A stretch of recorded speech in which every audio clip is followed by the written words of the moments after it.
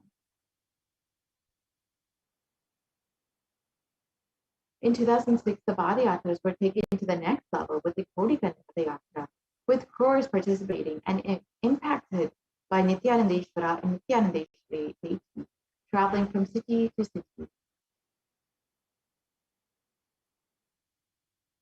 And we can move to the next slide, please. Yes, we can move to the next slide, please.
And the Kodikan Radhayatra culminated with the consecration and inauguration of the Garbha Mandir, the sanctum sanctorum of the Nithyanandeshwara Paramashiva, Nithyanandeshwari Parashakti, and the Swayambhulinga at Adi Kailasa, Sarvijnapita in Bangalore, South India. And the deities were energized as Archavataras to radiate the energy of Paramashiva and Parashakti to create the Adi Kailasa Sarvijnapita as a ship to save humanity from the upcoming Pralaya. And you can see the innumerable spiritual energy centers in India that were created by the Supreme Council of Hinduism as safe havens during this great deluge. You can see the Adi Kailasa along with the Kailasa in Bangalore and the various Kailasas all over India and around the world. However, due to the ongoing persecution and the continuous assault and attack on the Supreme Council of Hinduism, the captain of the ship was forced to leave India. And the Padayatra that was to be taken place in 2020 was not allowed to happen. Unfortunately, the re-energizing process of the 12 Jyotirlingas did not happen. And because of this, we are now facing the extreme effects of the Pralaya and are not finding any relief from India. And And the only possible place where we can find relief is within the Kailasa, which the Supreme Pontiff of Hinduism has opened up to humanity for saving them. And so with this, now is your opportunity, if you are living in India, to sign up at kailasa.org/Kailasa Care if you would like to avail the opportunity to quarantine yourself in one of the Kailasas, which the Supreme Pontiff of Hinduism has created for the sake of protecting humanity. So now, with this segment, we will be ending this portion and moving into the next segment where we will understand some of the wonderful offerings that we can make to Devi Parashakti and how we can connect deeper with Devi Parashakti. So let us take a short break and we will be right back.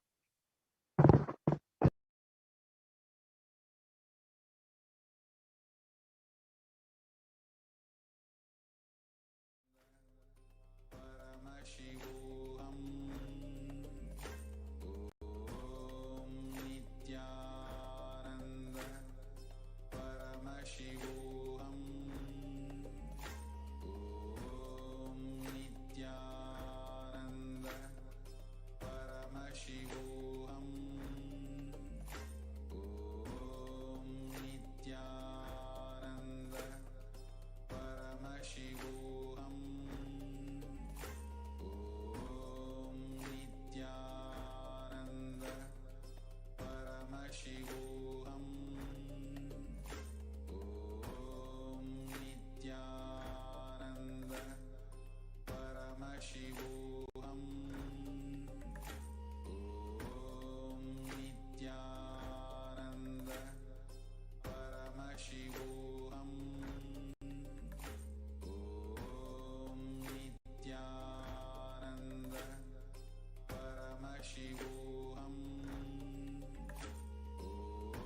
Om Nithyananda Paramashivoham.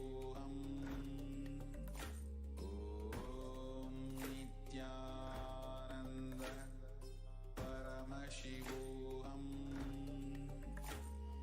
Om Nithyananda Paramashivoham. Om Nithyananda Paramashivoham.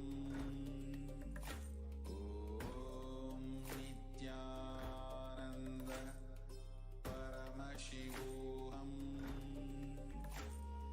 Om Nithyananda Paramashivoham. Om Nithyananda Paramashivoham. Om Nithyananda Paramashivoham.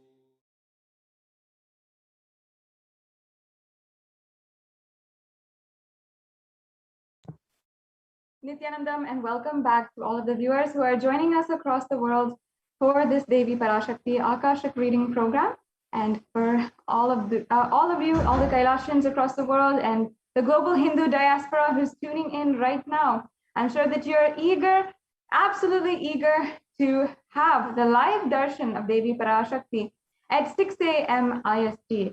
At 6 a.m. Indian Standard Time, we will be able to have the live darshan, be in the live audience of Devi Parashakti herself. And so please make sure that you take a few minutes now, share with all your family and friends, and ensure that we are tuning in for the live darshan of Devi Parashakti happening at 6 o'clock, 6 a.m. Indian Standard Time. So make sure to note the timing and tune back for further updates on the timing, and as well as we get ready for the darshan of Devi Parashakti. Now, we'll be starting the next segment in today's program on the different sevas. I request if we can begin the projecting the slide for the different beautiful offerings that we have today.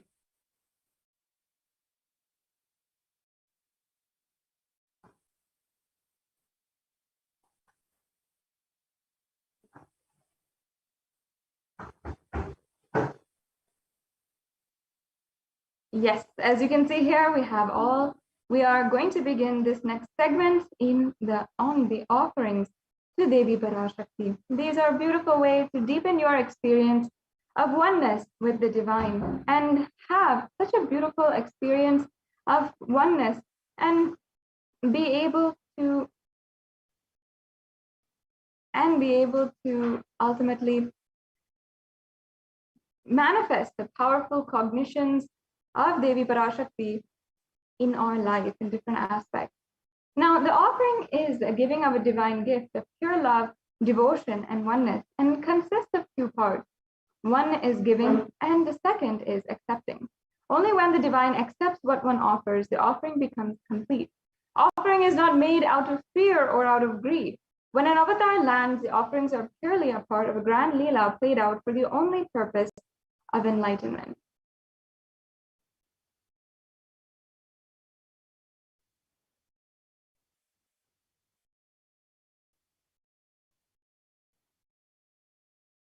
And let me now chant the Shastra Pramanas, the invocations or the Dhyana Shlokas of Devi Parashakti.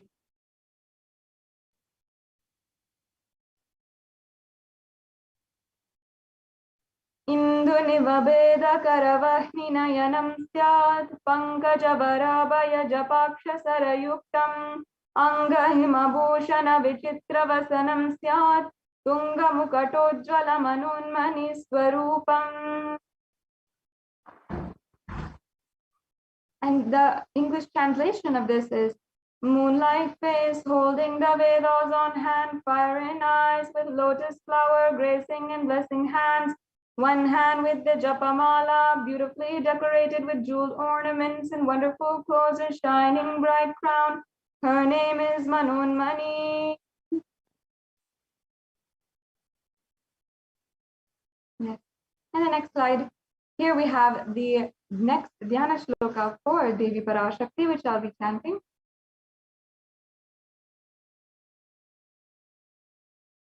Dhyaye devim trinetram shashinibhavadanam vedahastam dadanam savye padmam varadamapare chabayam chakshamalam divyerabharana vibhushitatanum brahmadi vipujitam devimeva manunmanim pratidinam kamatra dhatrim shubham.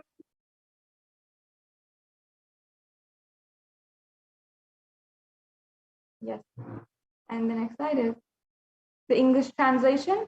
I meditate on Devi with three eyes glowing like a moon and holding the Vedas, lotus and gracing with blessing and gracing hands.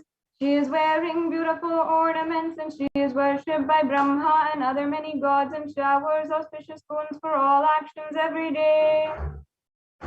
Once again, this is the Moolagama, the Manonmani Dhyanam. And now that we have invited and invoked the presence of Devi Parashakti, we'll now be entering into and understanding the significance of the divine element gold. In the Atharva Veda, there is a reference for the divine element gold, which literally gives us reference of the virtuous and powerful properties and qualities of gold, which give us a lasting long life. Here you can see, and so here we can also understand the English translation. It says here, triply born by birth is this gold. From the atoms of Agni is one. It becomes dearest to Agni. One fell away from the Soma when it was heard. One they call the seed and virtuous, powerful Apaha, the water molecules. Let that triple gold be for your long life. Now, gold is, once again, it's a divine element. And that is something that most of us don't recognize, don't even know a part of the qualities of gold. We don't even recognize it for its divine properties. And we think of gold as just an economic value, with value as a currency or value associated to money and the economy. But gold has so much more potential in it. And even us, we do recognize, of course, that it places value in things. However, we don't see how gold actually has divine properties. Now, it purifies anything that it touches, and it is an element of spiritual significance and great spiritual healing and enlightening. The vibration of gold has the power to infuse sattva energy in positive thought currents in anyone who wears and anyone who sees or operates in its vicinity.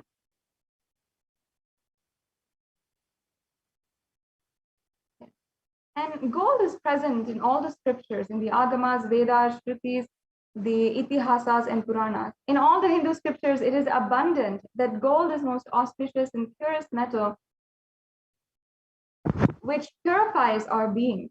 In the Hindu civilization, everything was built in gold, exchanged in gold, and ritual fees were offered in gold bricks.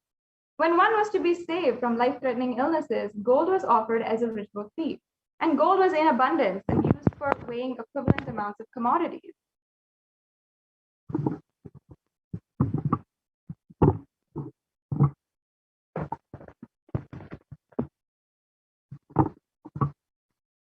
And also in the Hindu civilization, it thrived on the banks of rivers of gold.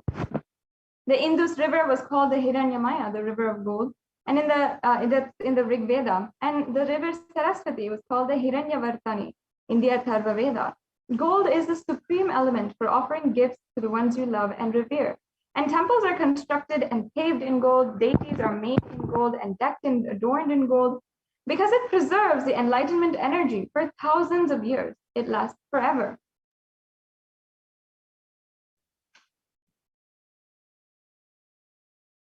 So now let us begin the exquisite array of offerings that we have to make available for each and every one of you.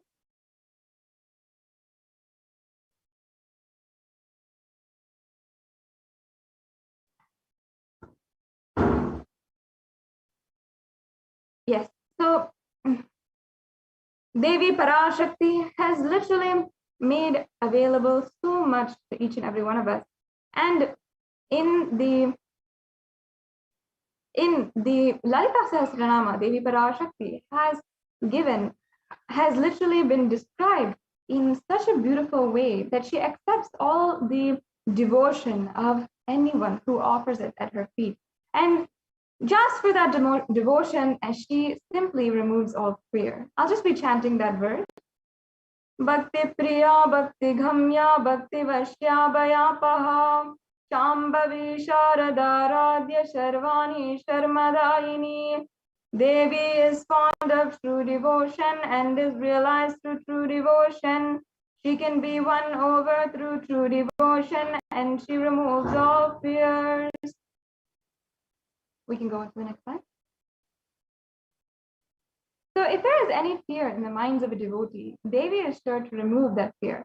It is stated that Devi likes to be worshipped in autumn. And here it is meant the autumn of our lives when thoughts turn more and more inward. The role of the divine is known and understood clearly. The need for Devi worship becomes stronger. Now in this verse, we can see the different meanings of the names of Devi.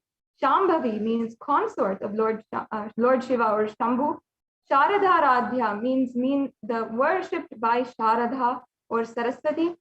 Sarvani means the wife of Lord Shiva, who in the Linga Purana is described as Sharva.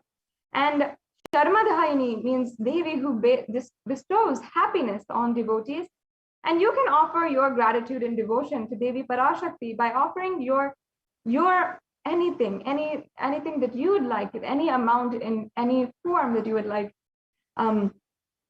today with this e-hundi offering. And it can either be through the YouTube Super Chat, which is a feature available on YouTube for YouTube members to make a donation if they'd like. And also, if you want, you can go to the registration links and make a payment through the payment link as well. The next slide, please. Yes.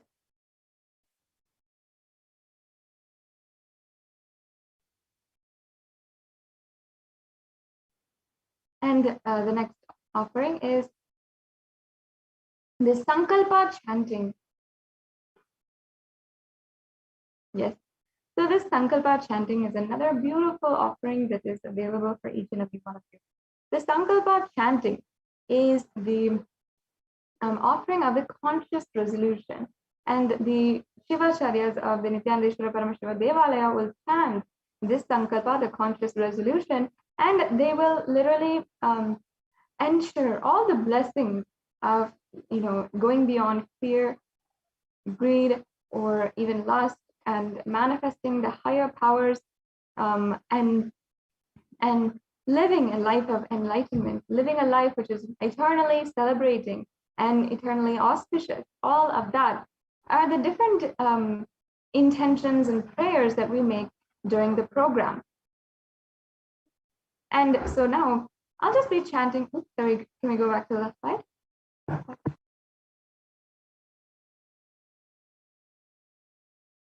I'll just be chanting the verse from the Devi Mahatmyam, chapter 12, verse 34. Here it says, the goddess enchants this universe, and she herself gives birth to this universe. The goddess, being prayed without interest in anything, gives the knowledge that leads to salvation and gives wealth in the materialistic sense.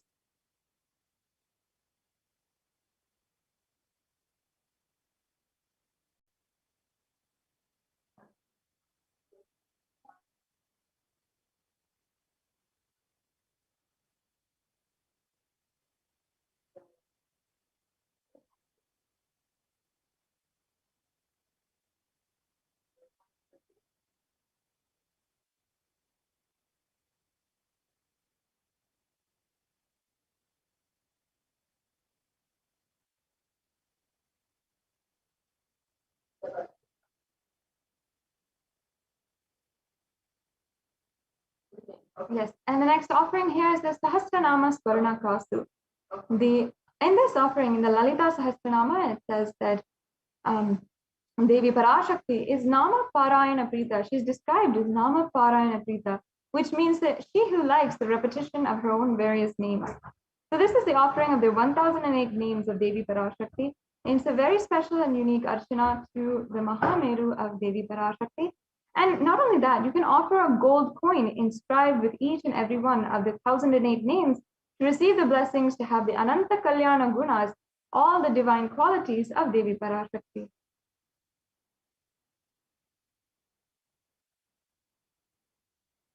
Yes, and the next offering is the Mukta Anguti. I'll just be chanting that verse. Mukta Haranala Satkirita Ruchiram Purnendu Vaktra Prabham Shinjannu Purikinkini Manidharam Padma Pabasuram Sarvabhita Falapradam Girisutam Vani Rama Sevitam Meenakshi Pranaptosmi Santatamaham Karunyavaram Nidim. I bow down to the goddess Meenakshi, whose crown has garlands of pearls and face shining like the full moon, who wears anklets that are studded with gemstones and has small bells, who is shining like the splendor of a lotus, who grants all wishes, the daughter of the mountain, and who is worshipped by goddess Vani and Rama. I remain ever bowing to the goddess Meenakshi, the ocean of compassion.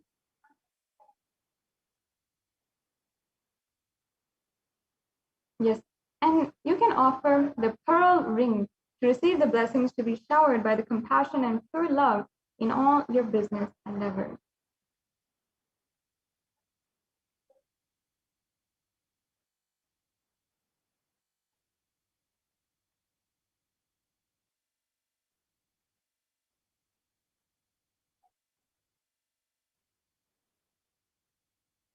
Yes, and the next slide here is the offering of the Swarna Padma Pushpa, the golden lotus. So in the Kamika Agama, it's described as all the kalashas should be wound around with a suitable thread and covered with new cloth. They should be adorned with lotus flower made of gold. Sorry, we can go to the next slide. The next slide. Yeah. So there are hundreds of scriptural references for using lotus in the worship of Paramashiva. And almost everything in the worship of the ultimate involves a consecration of deities, of worship, or meditating on the mudras and asanas used during the worship. And it involves the lotus flower, the lotus leaf, the lotus pericarp, and the lotus petals. The lotus is considered a divine flower. And in fact, the Shakti of Paramashiva is also called the lotus. And the base of the Paramashiva linga is the lotus. And the disciple of Paramashiva is also considered as a lotus. Now, you can offer the golden lotus of any size you wish and be blessed to have the state, space, and powers and being of Devi in your inner space amidst any and every adverse situation in life. And the next slide is the Swarna Metti offering, the golden toe ring. We can go to the previous slide, please.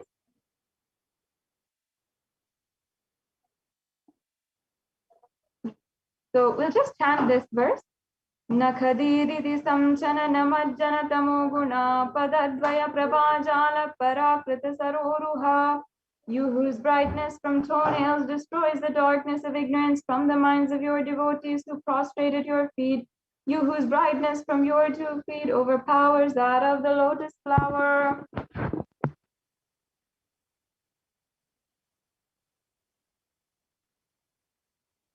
Yes, you can offer the Swarnameti to Devi Parashakti, adorning her sacred feet, to be in the constant gratitude and receive her blessings, and even in the most difficult parts of our life.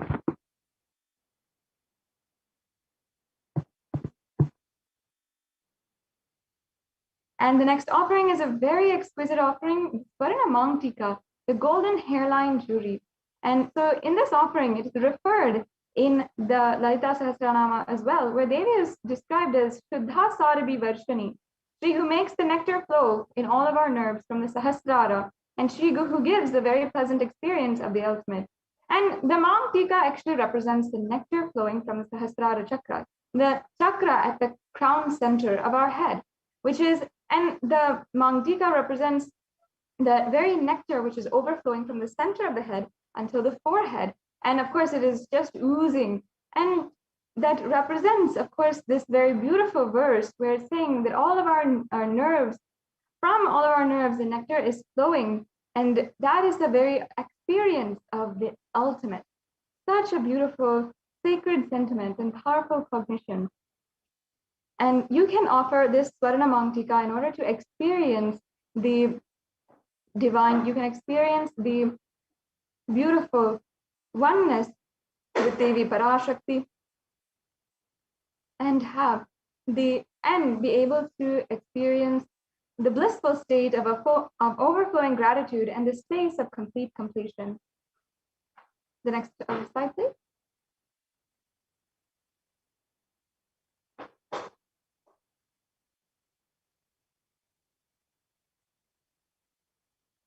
Yes, so the next offering that we have available is the Pratyaksha Pada Puja, and that is one of the best offerings here.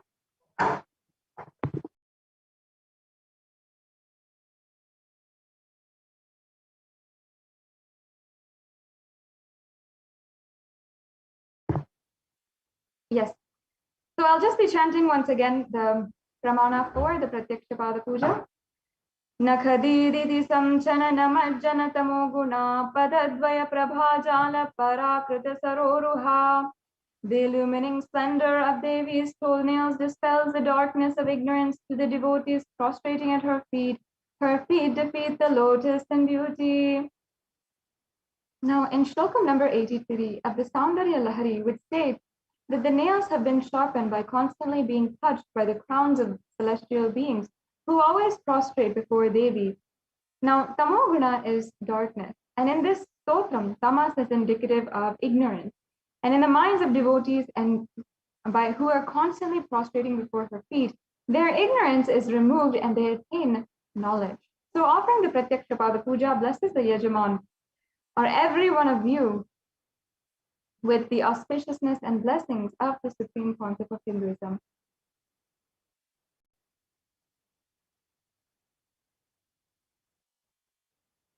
Yes, and the next offering is the Vastra Seva. The offering of the Vastra Seva blesses the Yajaman with all the auspiciousness and blessings of the Supreme Concept of Hinduism as well.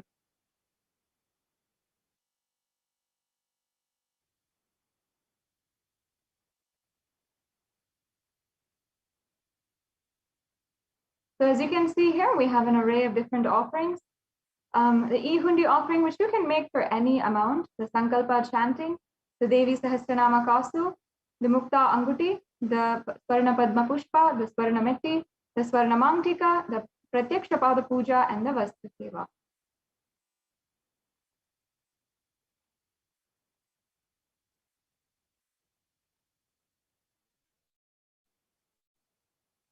Now, you might be in two categories. In the registration form, there are two options. Either you can get ready to offer today, or you can make your intention today.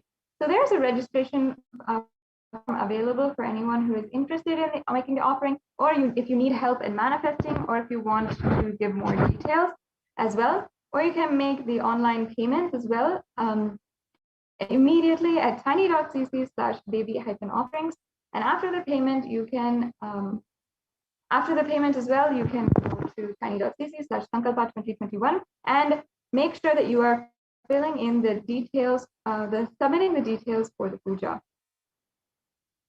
So with this, it brings us to a conclusion of this segment in today's program. And we'll now be moving on into the next segment. And not only that, each and every one of us will be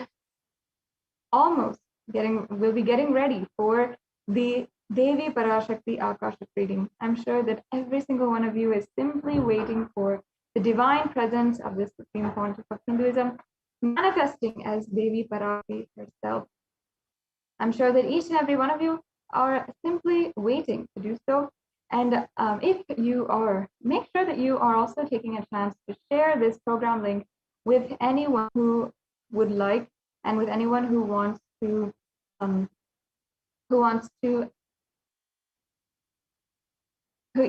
anyone who would want to make this offering and would want to interact, have the darshan, or ask a question at Devi Parashakti's feet. You cannot fathom the extent to which the grace of Devi Parashakti really works. And it can be in a small level, like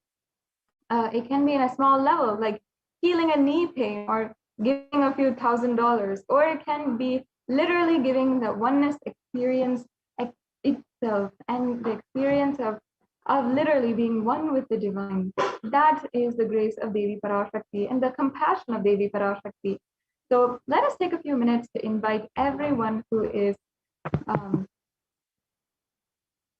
who we feel will be interested in this beautiful event and occasion.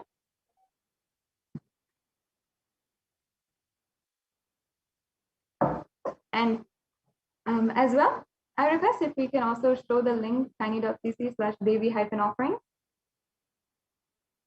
so that everyone knows what the payment, how to make the payment today.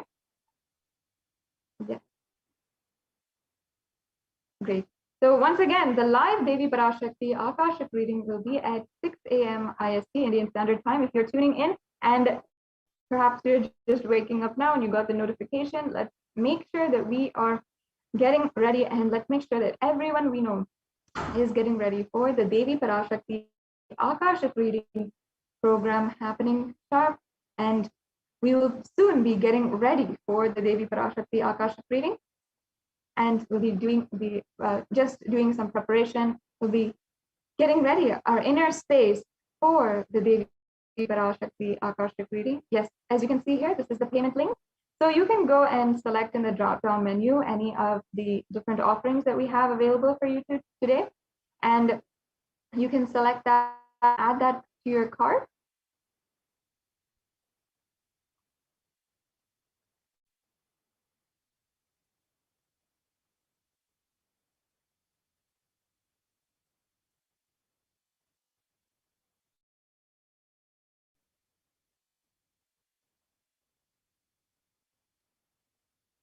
Yes, and once you select add to cart, you'll see your cart, and then you can review the items and proceed to checkout.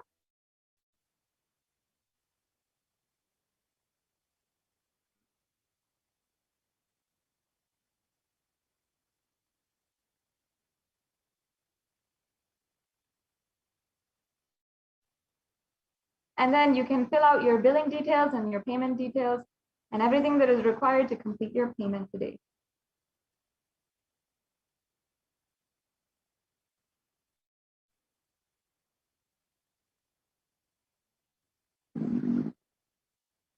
And the next offering is the next thing here is the form for this Sankalpa names. This form is required if you would like to, once you make your payment, after you make your payment, you should be filling out this form and filling out all of the names of whom is going to be offering today.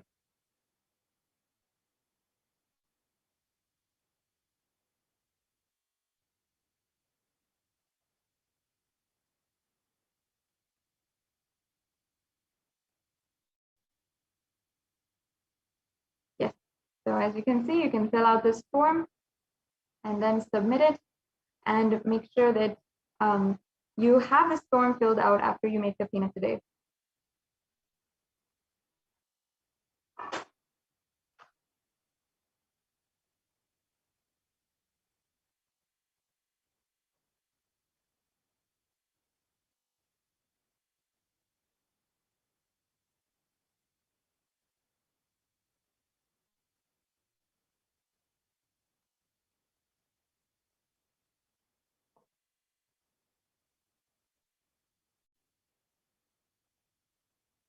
Yes, and as you can see here, this is the form for the intention form. If you want to make an offering, but perhaps you do not know how, you don't have resources or money or time, you can fill out this form and you will be able to get the resources, the information that you need, or you can get the help you want in manifesting this offering.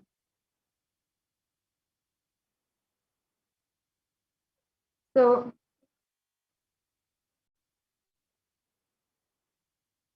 with this, we'll now be soon entering into the next segment of today's program.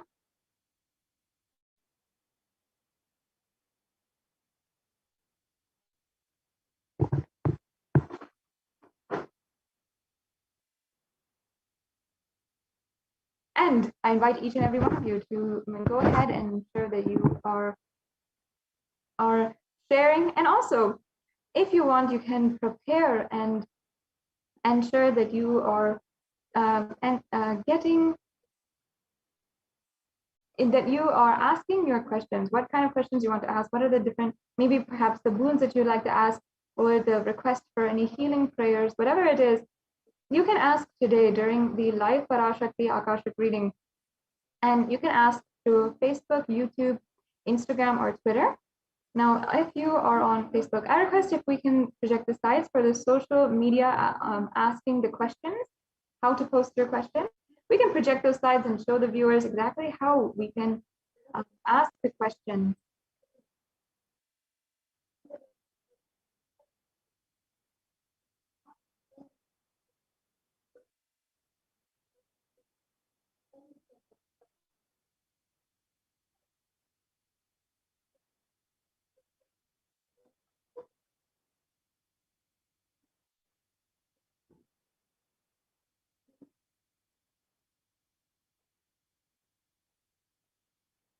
Okay, it looks like we're getting ready for our next segment in today's program as well. So as you can see here, we have we're just going to show you how to ask your questions today. So here you can see how to ask your questions in YouTube. First of all, you have to join as a member of our channel, the Kailasa Nithyananda YouTube channel, and you can ask your questions in the chat as well. And the next slide, please. And then you can join, you can like and follow on Facebook, on Kailasa's SGT Nithyananda Paramashivam Facebook page, and you can ensure that you are asking your questions, requesting your prayers in the comment section of the live video. The next slide, please. And also on Twitter, you can go to Twitter and you can ask your questions in the reply section of the tweet with hashtag #AskTheAvatar. And on Instagram as well, you can comment on the post for today's live darshan and ask questions as well.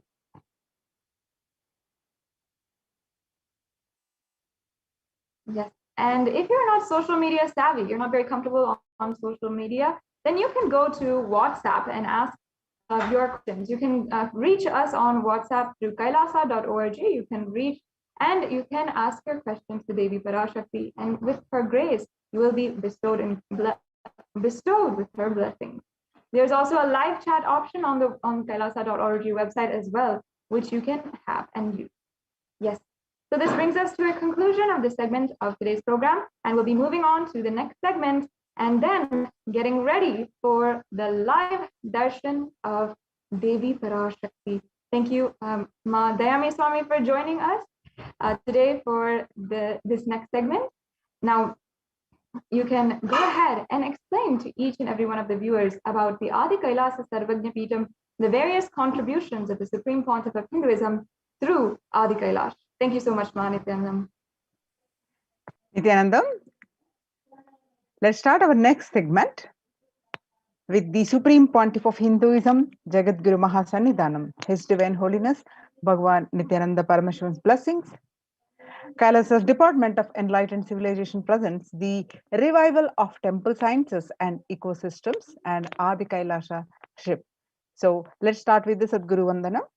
Nithyanandam Paramasugadam Kevalam Jnanamurtim Dvandvatitam Gagana Sadrusham Tattvamasya Ekam Nityam Vimalamachalam Sarvadi Sakshibhutam Bhavatitam Triguna Rahitam Sadgurum Tam Namami.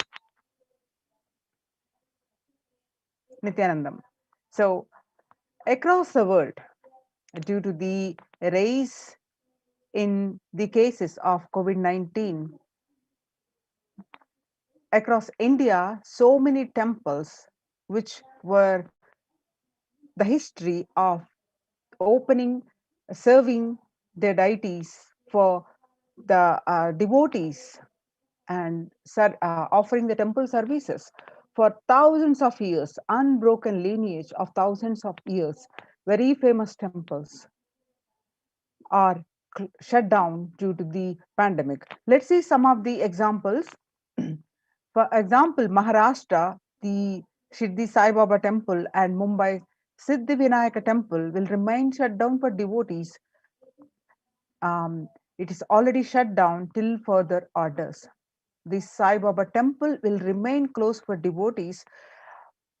And recently it shut down till further orders, said the Ravindra Thakre, the officiating chief executive officer, Sri Sai Baba Sansthan Trust. The Siddhi Temple administration took the decision after the Maharashtra government announced a weekend lockdown and night curfew recently in the state to control the spread of the coronavirus.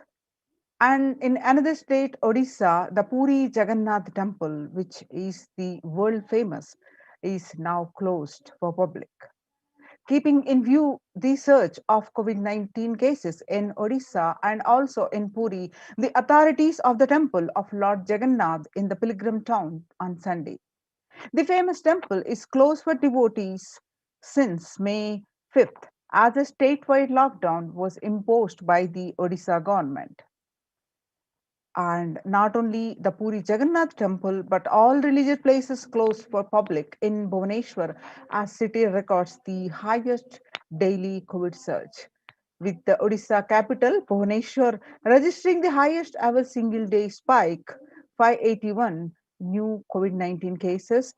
Recently, the local municipal authorities recently declared closure of all religious places like temples, mosques, gurudwaras, and churches for devotees from the last Sunday till further orders. In Uttar Pradesh, major Madura temples ban entry of devotees amid the COVID-19 surge. Two major temples of the Sapta Devalaya, the cluster of 7 temples in Vrindavan on Saturday banned the entry of devotees in view of the rising COVID-19 cases. And in another state, Gujarat, the Somnath temple closed for darshan amid COVID-19 surge. The Gujarat Somnath temple closed for darshan in view of a surge in COVID-19 infections, the Somnath Temple Trust has announced that the temple will remain shut for devotees from the April 11 for an indefinite period. On the other hand, in South India, Tamil Nadu, Chola era temple murtis beheaded. And the news spread on June 21st, 2021. The murtis of a Chola era temple have been vandalized in Pudukkottai, Tamil Nadu. A devotee who went to the temple was shocked to find all the murtis in the temple in a beheaded state. He lodged a complaint with the local police later. The Kailasa temple in Kanchinanchur, a village in Pudukkottai, is said to belong to the era of Kuluchunga Chola II, with Shiva as the presiding deity. The temple houses other deities such as Ganesha, Parvati, Murugan, and Krishna and Nandi. All these murtis were discovered in a beheaded state a few days ago. So, on the other side, across the world, the destruction, the closing, shutting down of temples are happening. Now, let us understand what is Kailasa's temple experience. And now is the time when the COVID-19 is rampant. And ancient temples are in a lockdown because of the risk of widespread corona disease. The devotees of these temples were visiting and having the darshan of their gods and goddesses for thousands of years. Yet, all these ancient sacred sentiments have come to a harming halt after the lockdowns have taken place. The religious fervor of the devotees is being lost due to the pandemic. The Supreme Pontiff of Hinduism is reviving the Kailasa ecosystem and bringing all the ancient traditions of the online platforms on Kailasa TV, YouTube, and Facebook. Let us understand the basics of the why temple worship with the blessings of the Supreme Pontiff of Hinduism, Jagadguru Mahasannidhanam, His Divine Holiness Bhagwan Nithyananda Paramashivan's blessings. Kailasa's Department of Enlightened Civilization presents the basics of why deity worship. Please understand, deities are not mere idols, they are embodiment of idols. We do not worship idols, we worship the ideals represented through the deities. When the divine is present before you in the form you can see, touch, and relate to, the transformation becomes an easy and joyful process. Second, the deities in a real kshetra are always carved in the form of an ancient masters and enlightened beings. Even though no longer in the body, they can be invoked through the name or form they used while in the physical plane.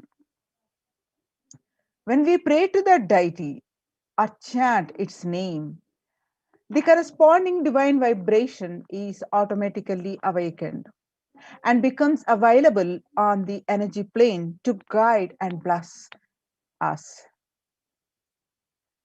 The Supreme Pontiff of Hinduism says that we mastered the science of bringing the divine to the deities and expressing the divine through the deities.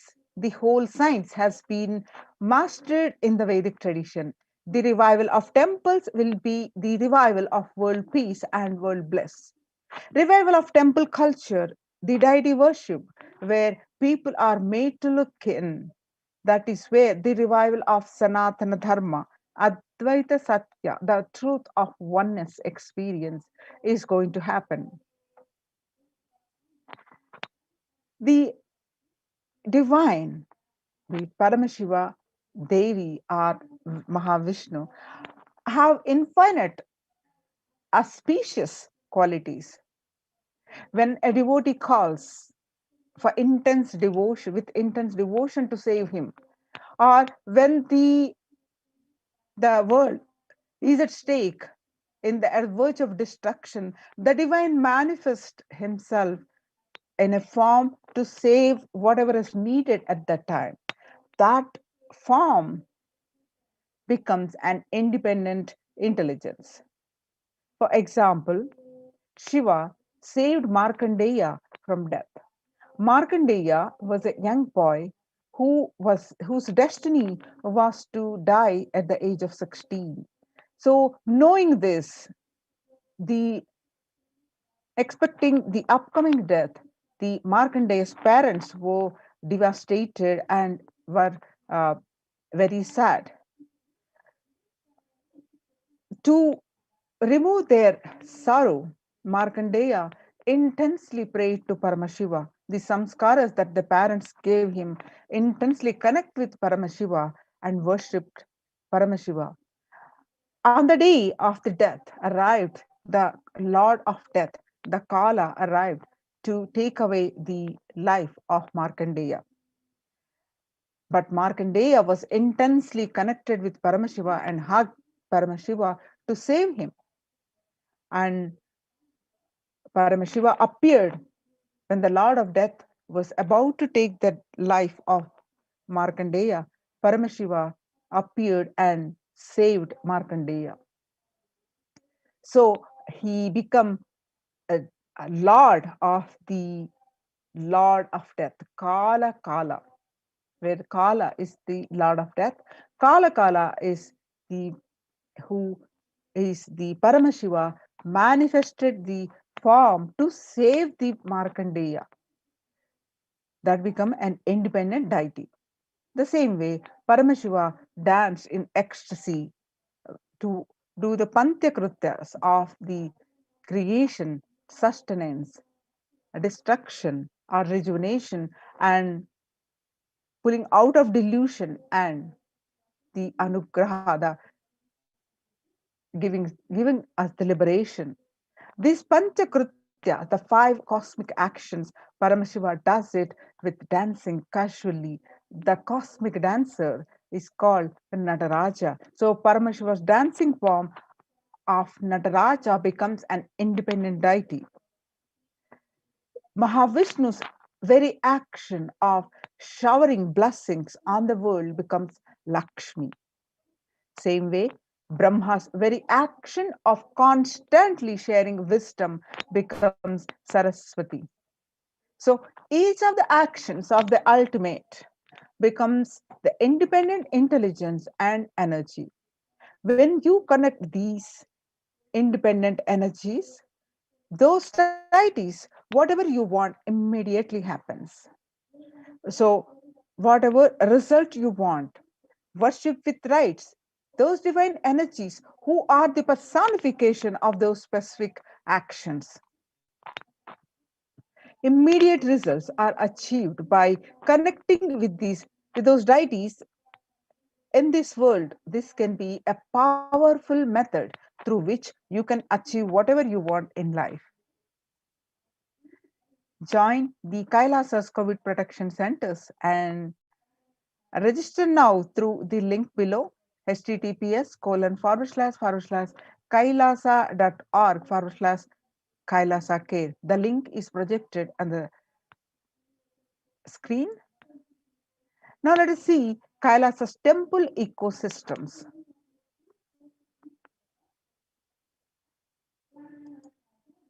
Kailasa is a place where everything related to super consciousness is revived. All the sampradayas, all the spiritual ecosystems, sampradayas is traditions, and all the spiritual ecosystems created for enlightenment will be revived and established in such a way it never gets lost again. They're forever serving the humanity, says the Supreme Pontiff of Hinduism on 6 January 2019.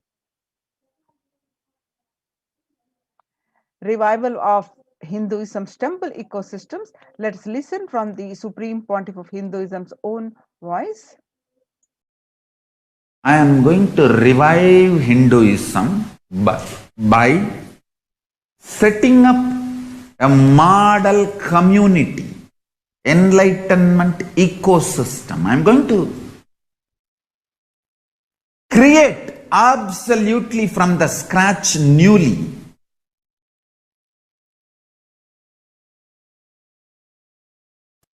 self-sustaining, temple-based, Hindu ancient enlightenment ecosystem and civilization based on that. Understand? Kailasa is reviving the ancient Hindu enlightened civilization.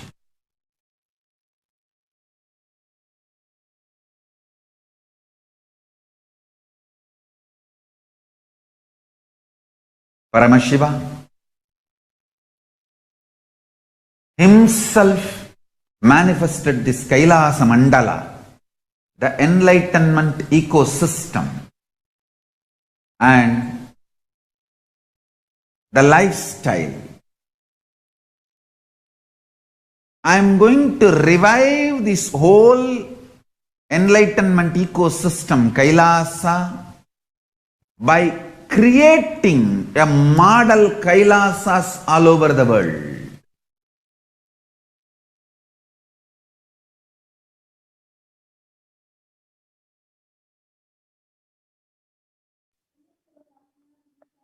In adulation of violence in recent lifestyle has enabled disruption in several nations, affecting millions of lives with mental distress, physical health elements, defalcation of food supply, and pinpointed destruction to the infrastructure of several countries.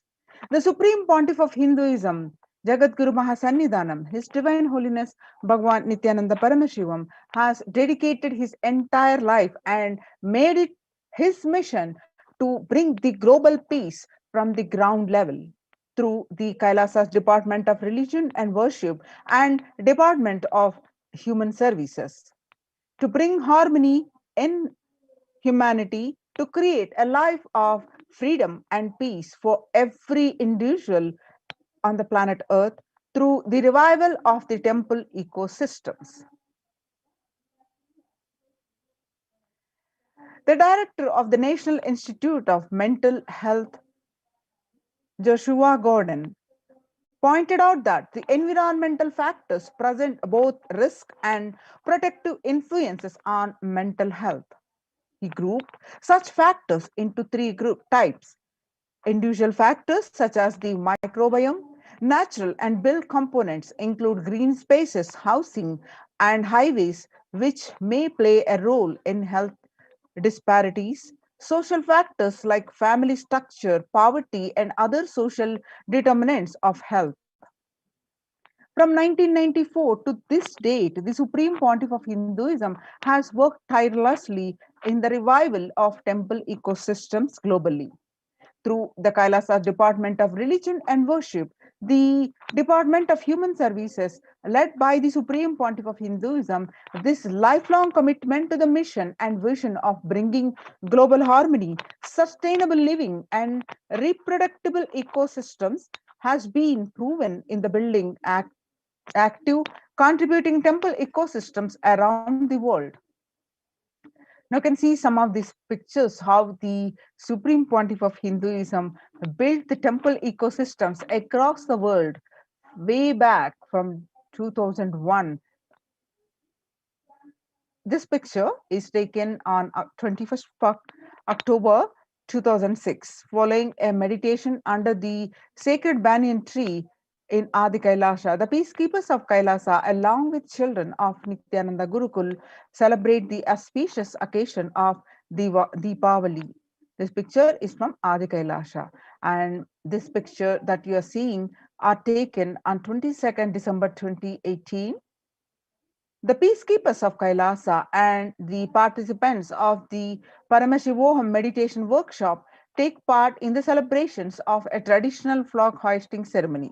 This picture is also again from Adi Kailasa, Bangalore. And you can see the pictures from, it's taken in Chennai, South India, Tamil Nadu, on 14th December 2006. The Supreme Pontiff of Hinduism conducting the Nithyananda Spurana Convention, which is also called Bliss Program Level 2, where you'll see thousands of people attending this program.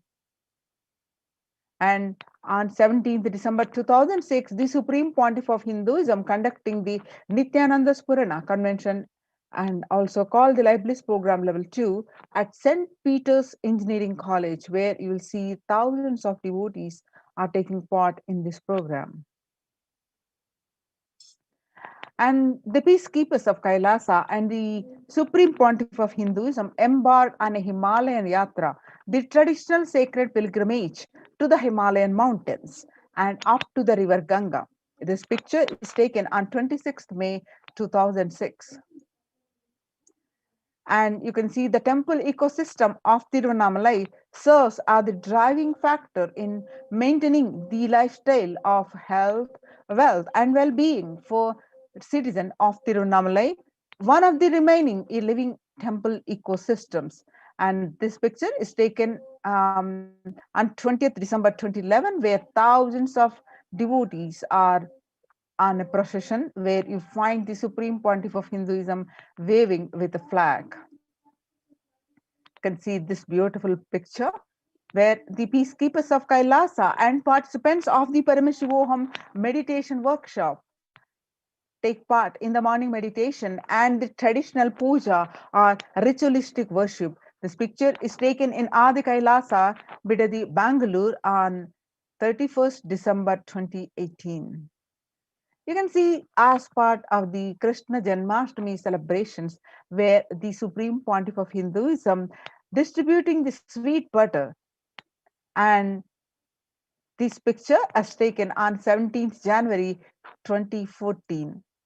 And you can see some more pictures of the celebration, the celebrations and the joy on the faces of the all who are present in the presence of the Supreme Pontiff of Hinduism, the on the Krishna Janmashtami celebrations on 17th 2014, and the feast as part of the Janmashtami celebrations. The peacekeepers of Kailasa distributing the free organic vegetarian meal to the public on 17th August 2014. And you can see the peacekeepers of Kailasa, led by the Supreme Pontiff of Hinduism, take part in Kara Seva, the voluntary contribution of physical service towards the cleaning or construction of the sacred Hindu temple. This picture is taken in Adi Kailasa, Bidadi, Bangalore, and taken on 11th September 2016. And the Supreme Pontiff of Hinduism, Bhagwan Nithyananda Paramashivam, arrives with the volunteers and Kailasa's peacekeepers to provide relief efforts to the cyclone hit Pondicherry region through distribution of food, water, and basic necessities, medical camps, and clearing of the local roads for further relief efforts. This picture is taken in Pondicherry, India, on 2nd January 2013. And you can see the Thane flood relief food preparations and at Pondicherry on 4th January 2012. On 3rd January 2012, the Pondicherry Thane flood relief medical camps. Now, the Kailasa's ecosystems around the world can see the widespread ecosystems of Kailasa across the globe, across the continents. Way back in 1994, Kailasa and Tiruvannamalai is traditionally passed on to the hands of the Supreme Pontiff of Hinduism, Jagadguru Mahasannidhanam, His Divine Holiness Bhagwan Nithyananda Paramashivam. In 2017, right side you see the picture where Kailasa and Tiruvannamalai receiving the visitors and delegates for the Kalpataru meditation workshop and Shiva Diksha. You can see the picture from January 2011, Kailasa and Tiruvannamalai, where you find the Supreme Pontiff of Hinduism himself directly serving Annadan and traditional temple services. You can see the Kailasa in Tiruvannamalai on 11th March 2017, where thousands arrived to receive the enlightenment ecosystem and to traditionally meet the Supreme Pontiff of Hinduism, Jagadguru Mahasannithanam, His Divine Holiness Bhagwan Nithyananda Paramashivam. And this picture, you see the first temple ecosystem established by the Supreme Pontiff of Hinduism at Tiruchangodu Sarvajna Peetham, which is also called Adi Nithyananda Peetham. The Supreme Pontiff of Hinduism, Bhagwan Nithyananda Paramashivam, at the mere age of 23, on the banks of the sacred Kaveri River, established this temple in 2001. This was the start of the borderless Hindu temple ecosystem we know now today as the Kailasa. You can see this picture from Adi Kailasa Nithyananda Peetham in Bedadi, Bangalore. After having a vision of the sacred banyan tree, the Supreme Pontiff of Hinduism has established the Adi Kailasa temple ecosystem with the same banyan tree at its heart, the main headquarters of Kailasa in 2003. The temple deities made Adi Kailasa Nithyananda Peetham in Bedadi through the live stream of these.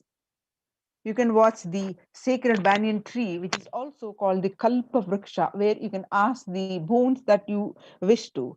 And the temple deities Nithyanandeshwara Paramashiva and Nithyanandeshwari Paramashakti, and the Nithyanandeshwara Linga. You can have the darshan of these deities continuously available to all from wherever you are via live stream you can watch.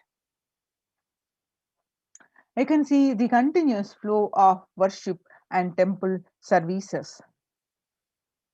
And now, in the Western Hemisphere, the Supreme Pontiff of Hinduism established its first temple. The temple physically came to life in just 9 months. This temple is established in Kailasa in Columbus, Ohio. The chief presiding deities of this temple are Sri Nithyanandeshwara Paramashiva and Nithyanandeshwari Paramashakti. The deities are 7 feet tall, made of granite and weighing of 6 tons, and their divine faces have been directly carved by the Supreme Pontiff of Hinduism. And you can see the Kailasa in Los Angeles, California, the Western this temple, the first inaugurated in 2005, then established in its permanent location in 2007, houses the largest Shivalinga and Rajarajeshwari Devi in North America. You can see the Kailasa in Los Angeles, more pictures where the Kailasa ecosystem, the temple complex, has 25,000 square foot and housing over 80 deities. It is one of the largest Hindu temple ecosystems in the West. You can see the pictures from Seattle, Kailasa, and Washington, housing the blissful dancing form of Ganesha and the largest living Nataraja deity. Outside of India, the Kailasa in Seattle is also known as Chidambaram of the West. The temple, the Chidambaram temple, an ancient Hindu temple where Paramashiva resides as Nataraja, the cosmic dancer and expression of Akasha, or space. The Nataraja has also been revealed to be the center of the Earth's magnetic equator. You can see the pictures are from Kailasa in San Jose, California. Inaugurated in 2009, Kailasa in San Jose radiates the energy of the Madurai Meenakshi temple. The chief presiding deities of the temple are Madurai Meenakshi and the Shivalinga. The main deities are Lord Sri Nithyanandeshwara Paramashiva and Devi Nithyanandeshwari Paramashakti, which have been created, installed, and energized by the Supreme Pontiff of Hinduism. The Meenakshi Amman temple the home to Devi Meenakshi, the divine cosmic mother, and the consort of Lord Sundareshwara, the most blissful form of Lord Paramashiva. You can see the pictures now, Kailasa in St. Louis, Missouri. Alongside the Shivalinga and Nithyananda Ganesha, Kailasa in St. Louis carries the energy of the Tirumala Tirupati of South India and houses one of the tallest Venkateshwara deities in North America, along with his consorts Sridevi and Bhudevi. The beautiful landscape nestled among the woods and rolling hills of Missouri stretches for 20 acres. You can see pictures now from Kailasa in Phoenix, Arizona, home to over 21 deities and with a temple structure of 2,500 square foot. Kailasa in Phoenix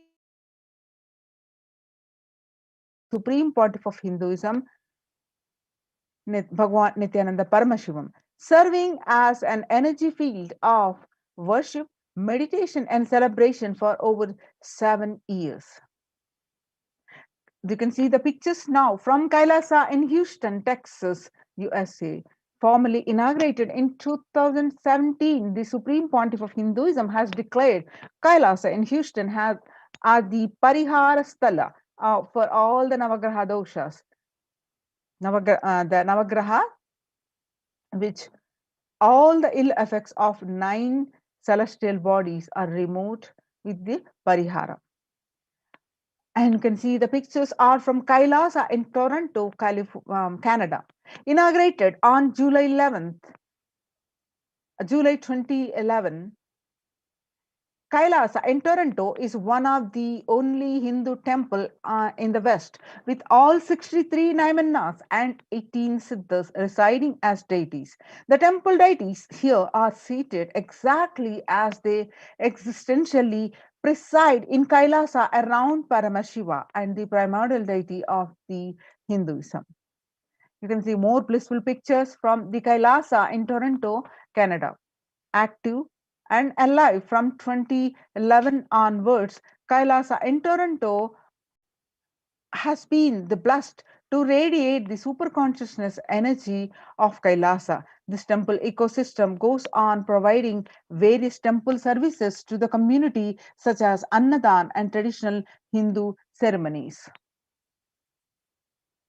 Kailasa Department of Religion and Worship, the Department of Human Services, and each of the Kailasas temple ecosystem consider the right of happiness to be the highest fundamental right of all humans, the ultimate goal of for all Hinduism and Kailasa, led by the Supreme Pontiff of Hinduism, Jagadguru Mahasannidhanam, His Divine Holiness Bhagwan Nithyananda Paramashivam, is the material and spiritual well-being and prosperity of humanity.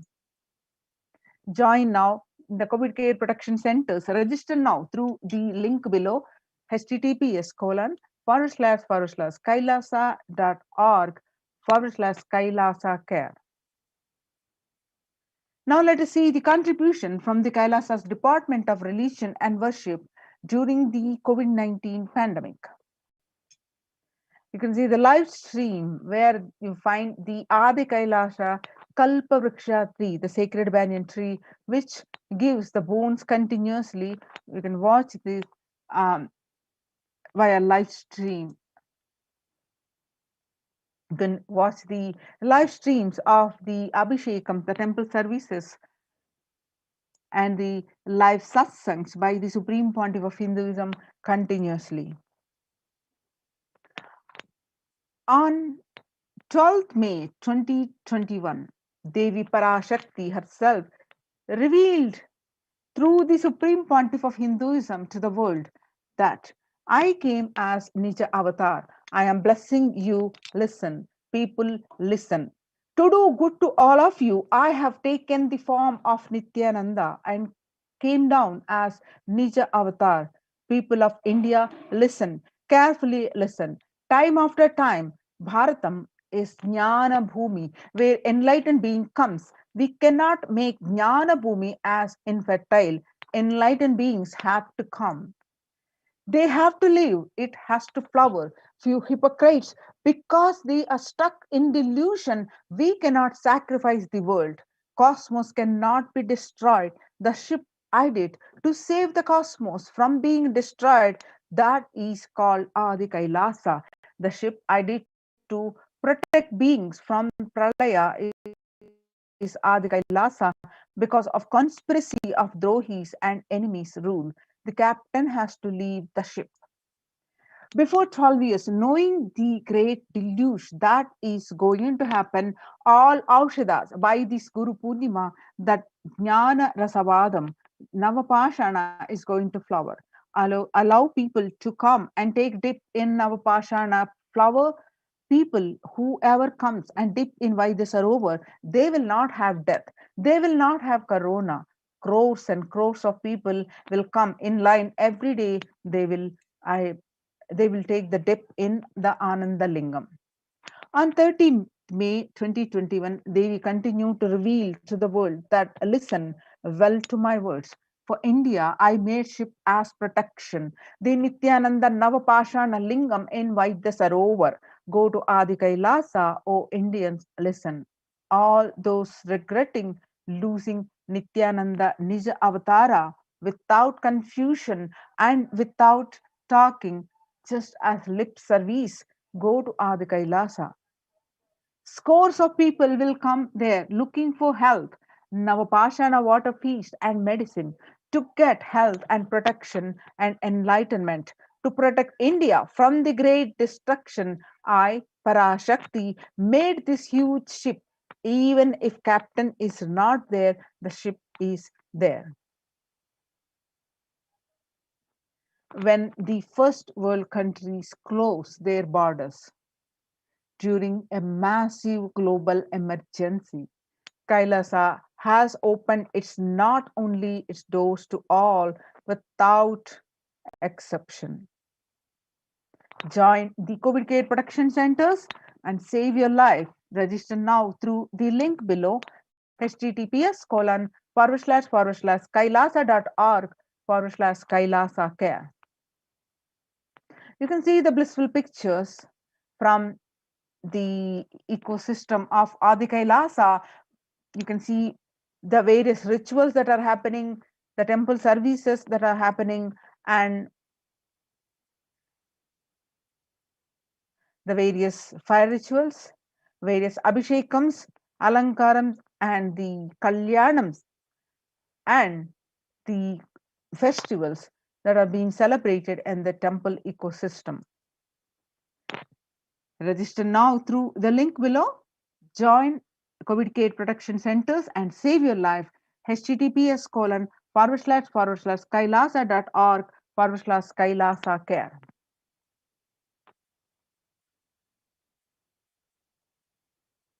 Now we'll move on to the next segment after a short break.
Now, how the multi-layer quarantine COVID care production centers at the de facto spiritual embassies of Kailasa are working. Let's see, with the Supreme Pontiff of Hinduism, Jagadguru Mahasannidhanam, His Divine Holiness Bhagwan Nithyananda Paramashivan's blessings, Kailasa Department of Enlightenment Civilization presents this.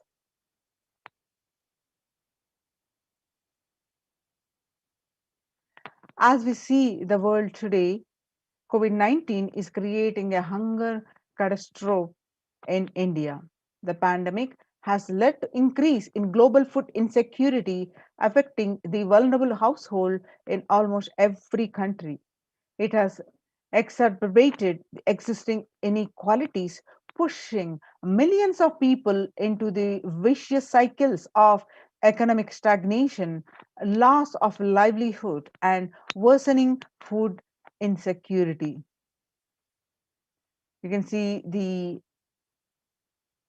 statistics from the World Bank estimates that 71 million people will be pushed into extreme poverty across the globe as a result of the pandemic.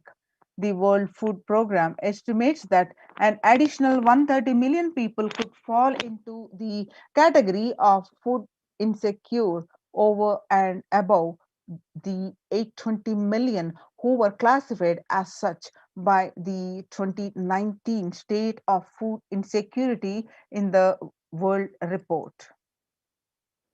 Hunger is in plain sight. COVID-19 worsens the plight of food insecurity. More than 50 million people have experienced food insecurity during the pandemic, up from 35 million in 2019, according to the Feeding America nonprofit, the nation's largest domestic hunger relief organization. And on the other hand, the child malnutrition and hunger skyrocketed in Haiti as COVID-19 infections spike. At least 86,000 children are at risk of developing a severe to acute child malnutrition this year in Haiti. According to sources connected to the United Nations Children Fund, the number of children projected to suffer from starvation this year has doubled as the impoverished nation continues to grapple with extraordinary political and social crisis exacerbated by the pandemic. And refugees are paying the highest price in the COVID-19 pandemic. Vulnerable groups such as the refugees are paying the highest price in the COVID-19 pandemic. We are seeing alarming trends that show many refugees around the world are unable to pay the food, or rent, and are struggling to across healthcare and education. The price hikes in local markets and further displacement caused by campfires have pushed many families further into food insecurity.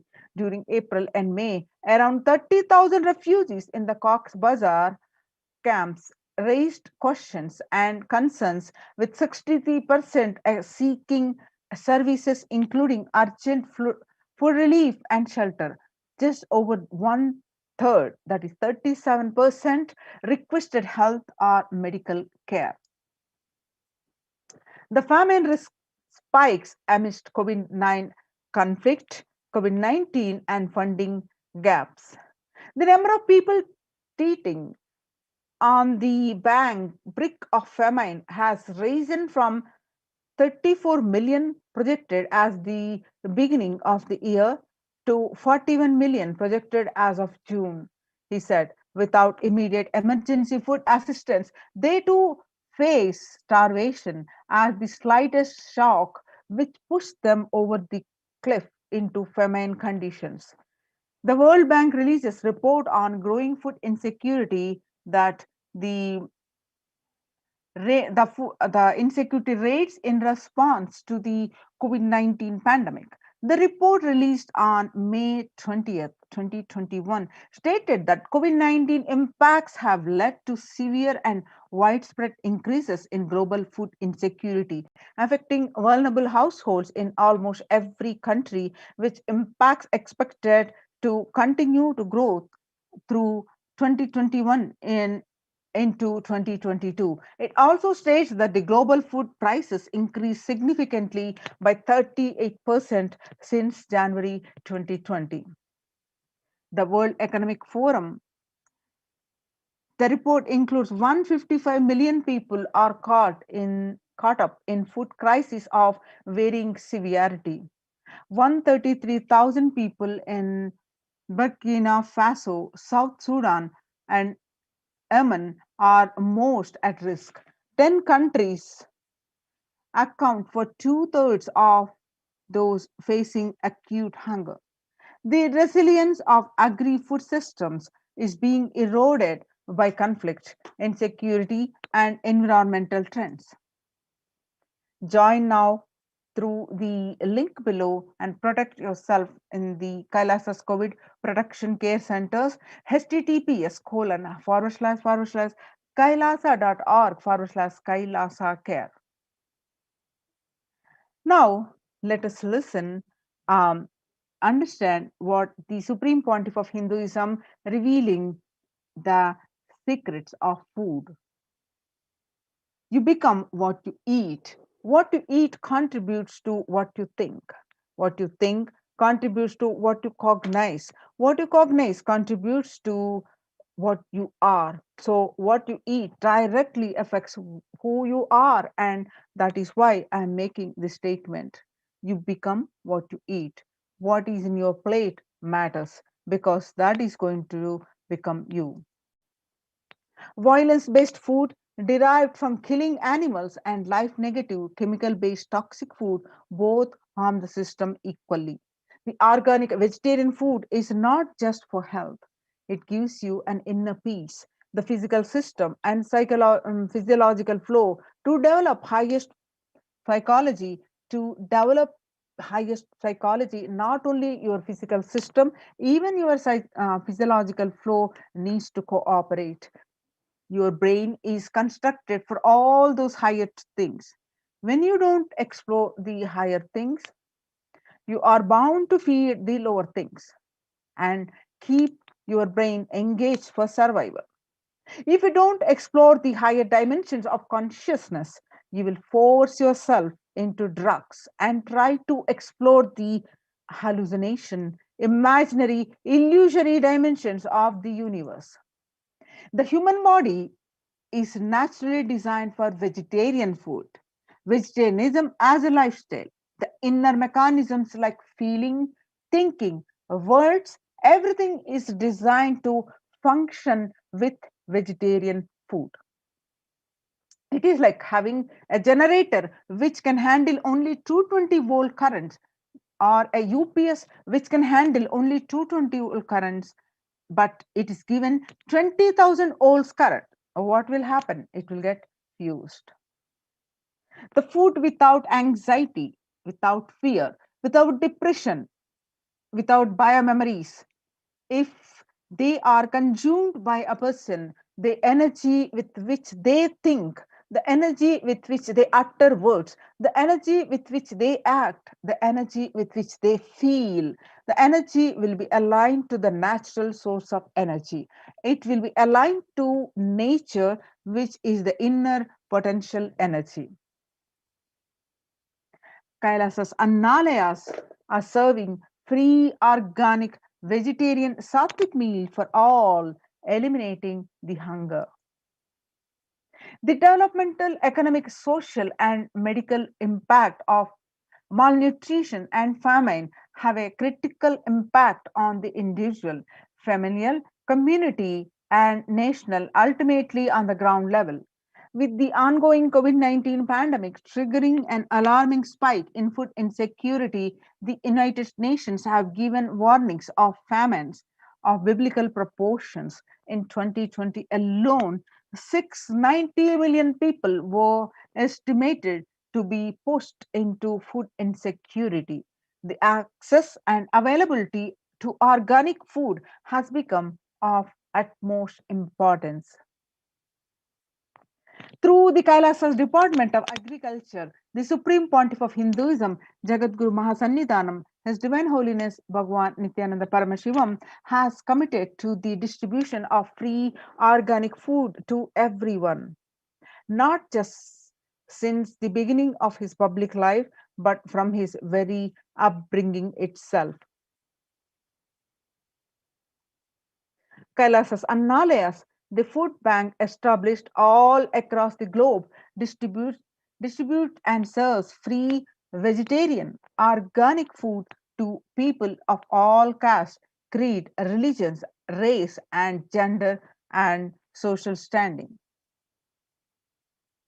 On the global services with the symbol Red Om, providing relief work for natural man-made calamities, working to eliminate world hunger.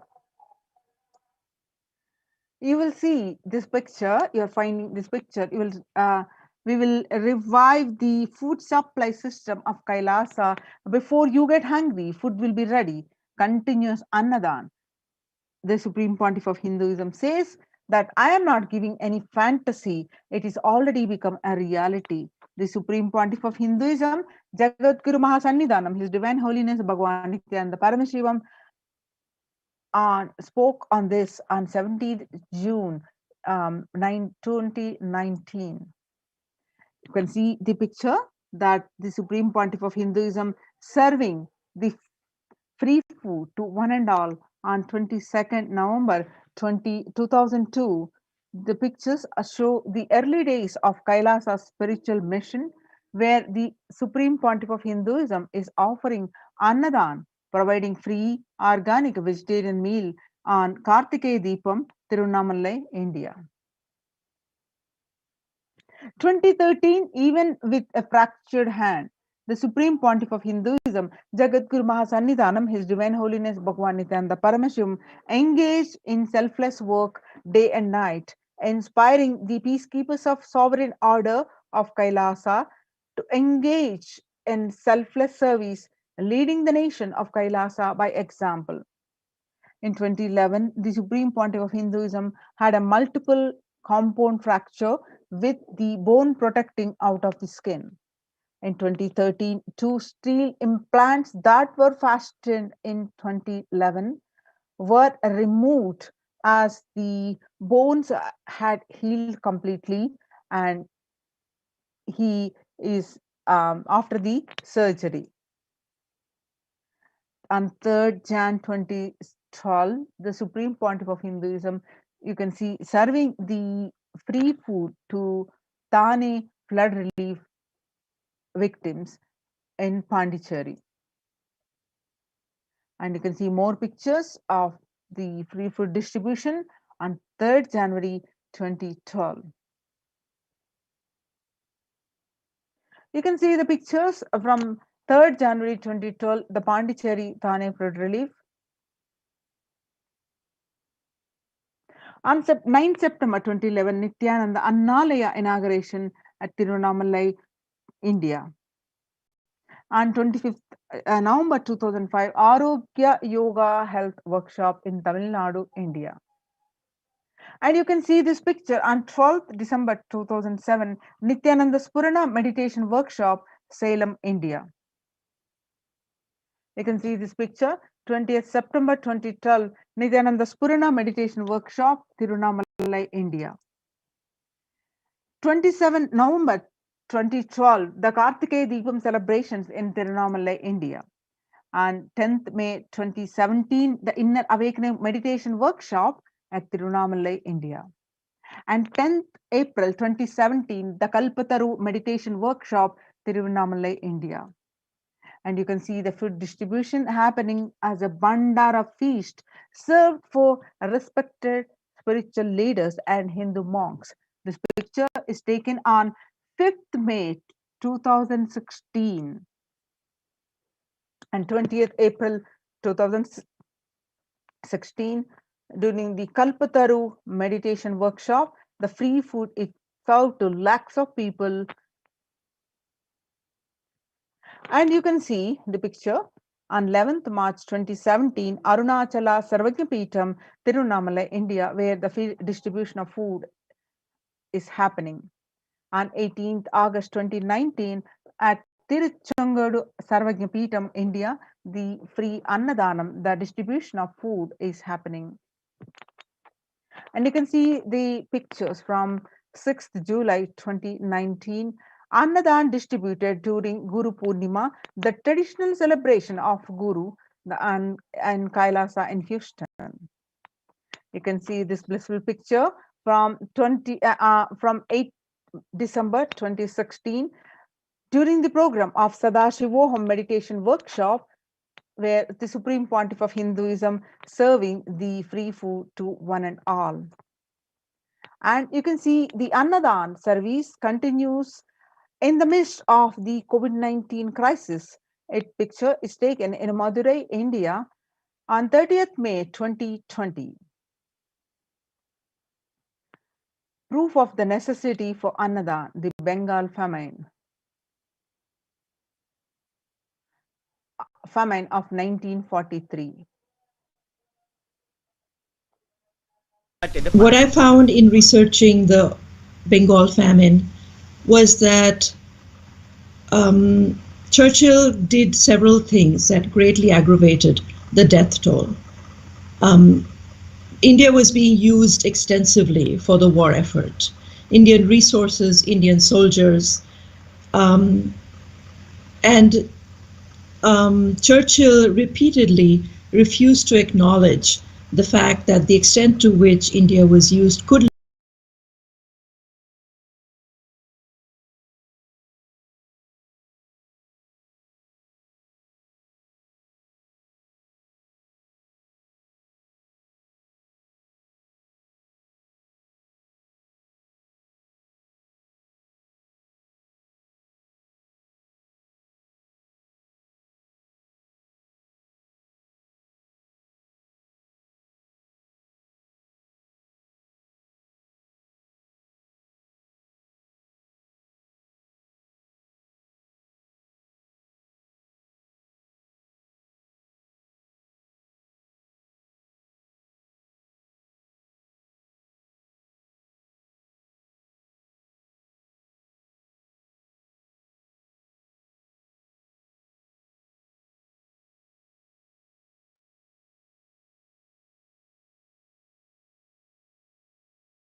Let's move on to the next segment after the short break. It's time we prepare ourselves for the Devi Parashakti's Akashic readings. After a short break, let's get prepared to welcome Devi.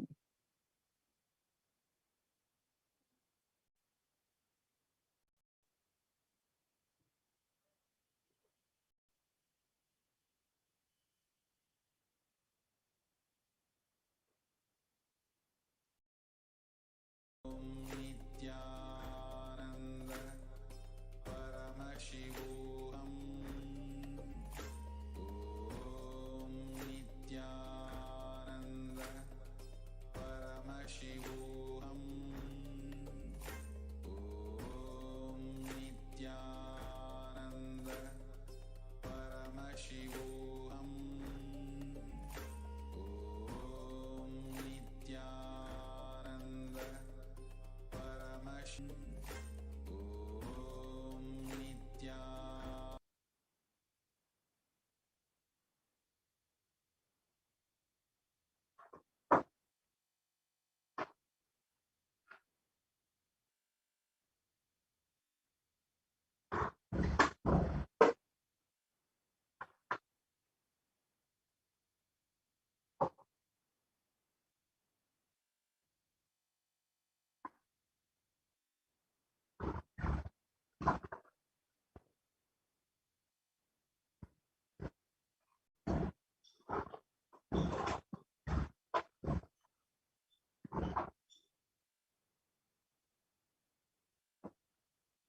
Nithyanandam.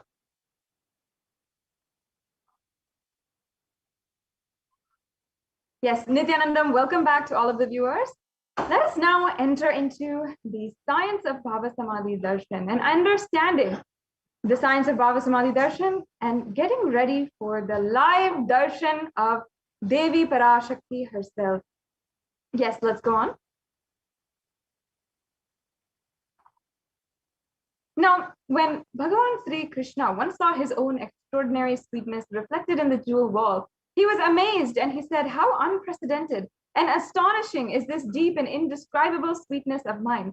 Alas, when I see it, even I become greedy to enjoy its sweetness, just like Radhika. When I see my own sweetness in the mirror, I become eager to taste it, but I can't. After due consideration, I find the only way to relish the sweetness is through the constitution of Sri Radhika." This is from the Chaitanya Charitamrita. Now, the Bhava Samadhi Darshan is the science of the Nijavatar manifesting Paramashiva, the consciousness. Formless expresses the being of Paramashiva through Divya Sarira and manifests as Nijavatara, the physical form, for us to experience Paramashiva. And let us now chant the pramana for the darshan and diksha from the Guru. Om Khatana Shakti Padhatva Yadva Padavalokanat Prasadhat Swaguroho Samyak Prapyate Paramam Padam. This is from the Malani Vijayottara Tantra, and the translation goes, by the enlightening teachings of the Guru, Khatana, by the Shaktipada, the graceful transmission of the spiritual powers from the Guru, by looking at the sacred feet of the Guru, or by complete loving favor of the Guru, the Prasada, the ultimate goal in space, the Paramapadam, is attained. It's a beautiful verse from the Malini Vijayottara Tantra, verse number 60. And Devi Parashakti expresses through the being of Rajarajeshwari, manifests as the Nijavatara, the physical form, Devi Meenakshi, as you can see here. And Bhagavan Paramashiva expresses through the being of Subramanya and manifests as the Nijavatara, the physical form, through Bhagavan Muruga.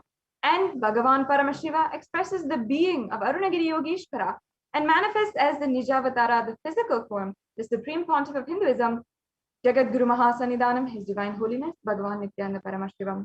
And as you can see here, Bhagavan Parandhama expresses the being of Mahavishnu and manifests as Nijavatara, the physical form, Bhagavan Venkateshwara.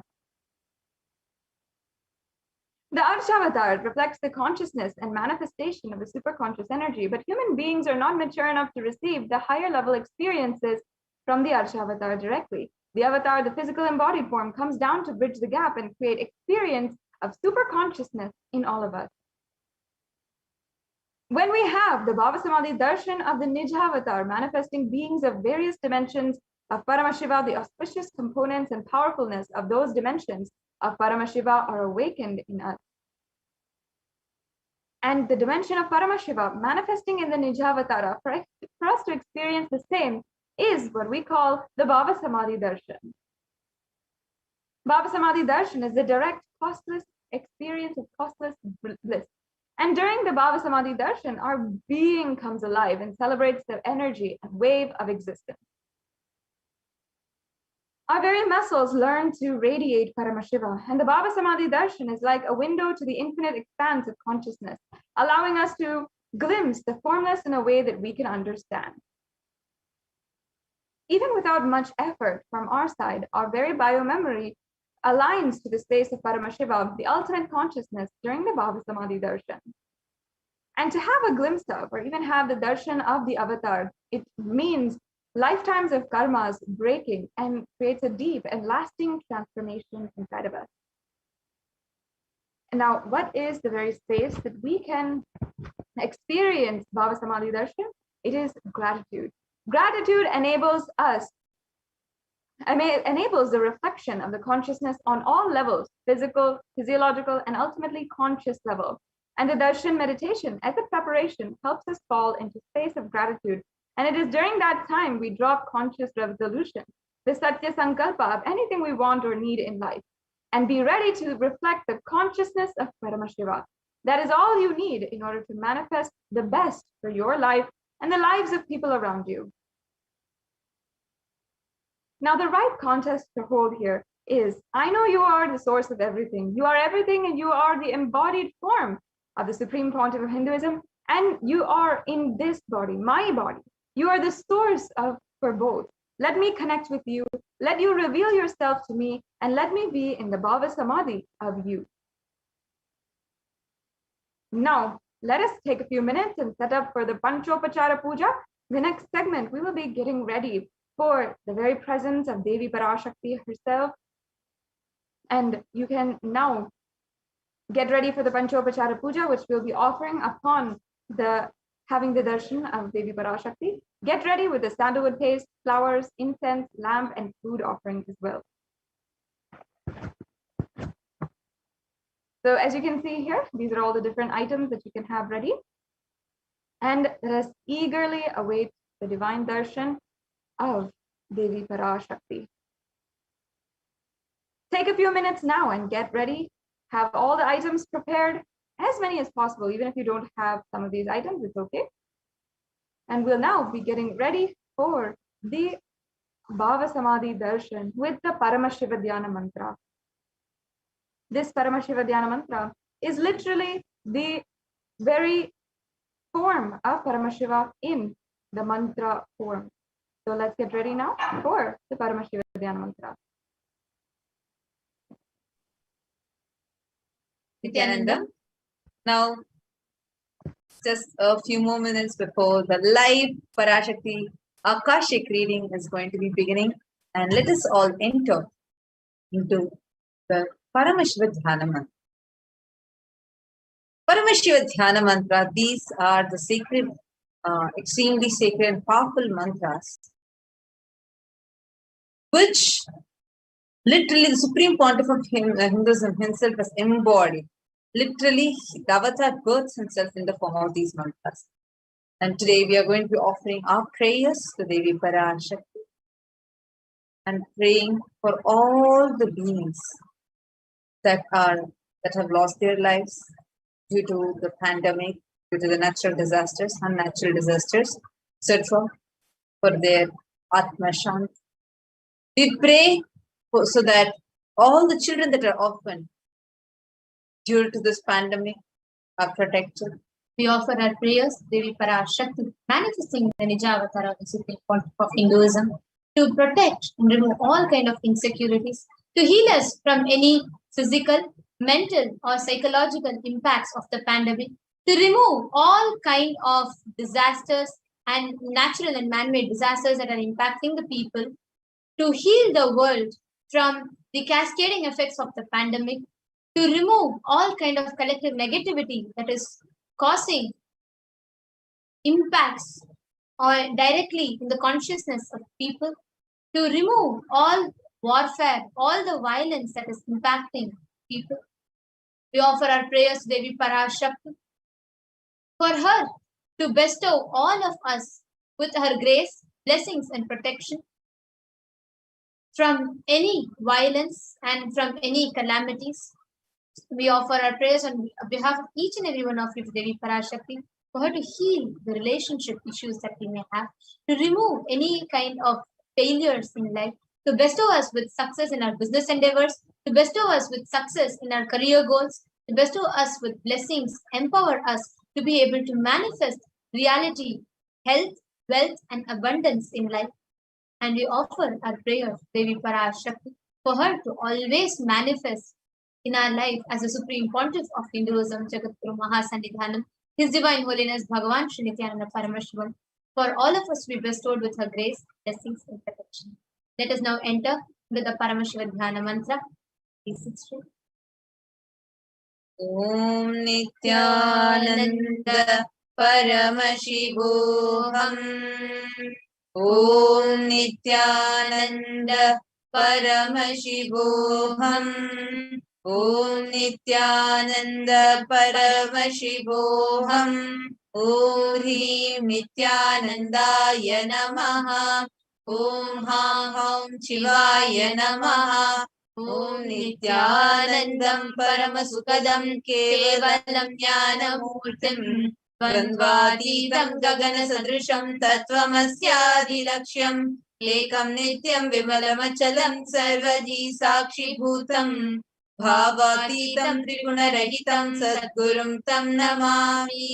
I surrender to the Sadguru who is the eternal bliss, the bestower of supreme happiness, the one who is embodiment of wisdom, who is beyond duality, omnipresent, to whom the supreme goal is giving enlightenment experience, who is eternal, pure and unshakable, who is the silent spectator of all thought processes, who is beyond emotions, who is without the three qualities called sattva, rajas and tamas. Can you take the conscious resolution of the presence of the avatar?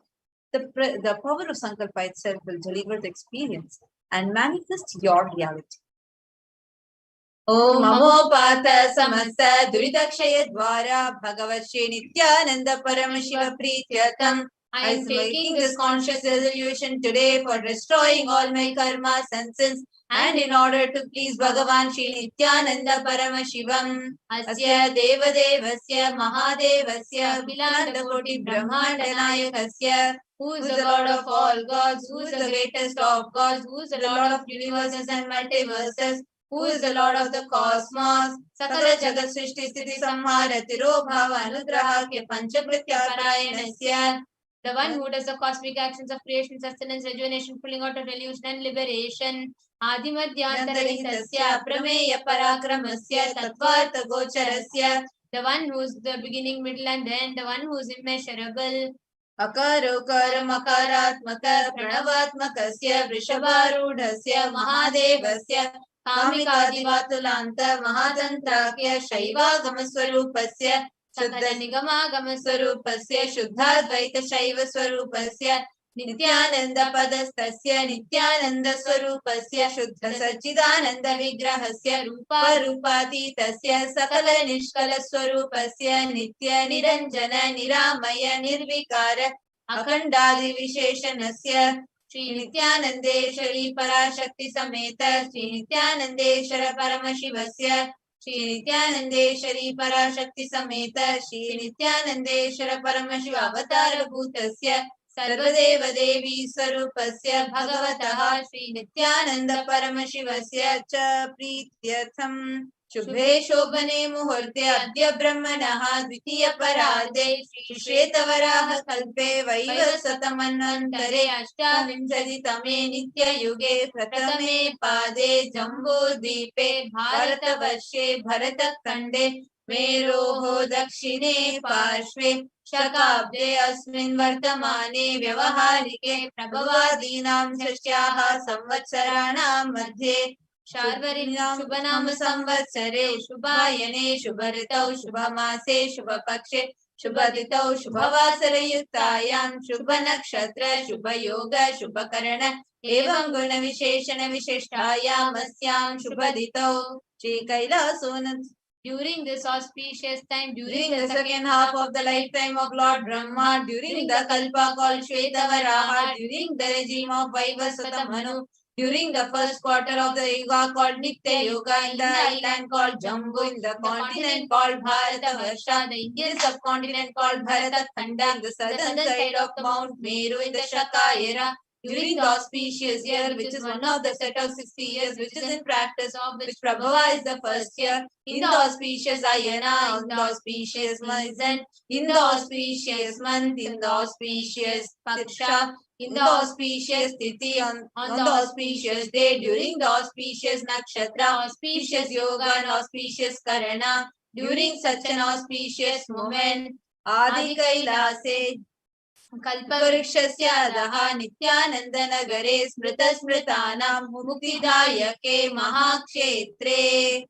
Now, we request all the participants, whether you are offering this for yourself or for someone else. If you are offering this for a male, kindly chant the male names now. Namadheyasya. Now, we request all the female participants, whether it is for you, whether you're offering for yourself or for someone else. But if you're offering for any female member, please chant their names now. नाम्न्याः च यजमानानामावयोः सह कुटुम्बानां बन्धुवर्गाणां दायादिवर्गाणां मित्रवर्गाणां सोदरवर्गाणां समेषाम्. Always let there be all types of good and auspiciousness. Always let there be unbroken flow and steady flow of abundance, prosperity and wealth. कुटुम्बे सर्वेषां सर्वाभीष्टसिद्ध्यर्थं चिन्तितमनोरथवाप्त्यर्थं. Let the family always be all kinds of auspiciousness. Let there be steady flow of abundance and wealth. समेषाम् आदिव्याधिनिवृत्त्यर्थं समेषां शिरादिपादपर्यन्तं विद्यमानानां समेषु अङ्गेषु जनितजनिष्यमान सकलविध नानाविध रोगाणां व्यपोहार्थं तद्वारा रोगदृढगात्रवपुः सिद्ध्यर्थं. Let all chronic diseases be healed. Let all kinds of diseases and disorders in the body, starting from head till toe, which has occurred or which is yet to occur in the various parts of the body, be healed. Let a strong, diseaseless, healthy, handsome and graceful body be obtained. समेषां परैकर्तृभ्यश्च कृतकरिष्यमान सकलविध तन्त्र तन्त्र यन्त्र विषचूर्ण आभिचार स्तम्भन मारण उच्चाटन विद्वेषण वशीकरणादि मान्त्रिक प्रयोगेभ्यः रक्षण प्राप्त्यर्थम्.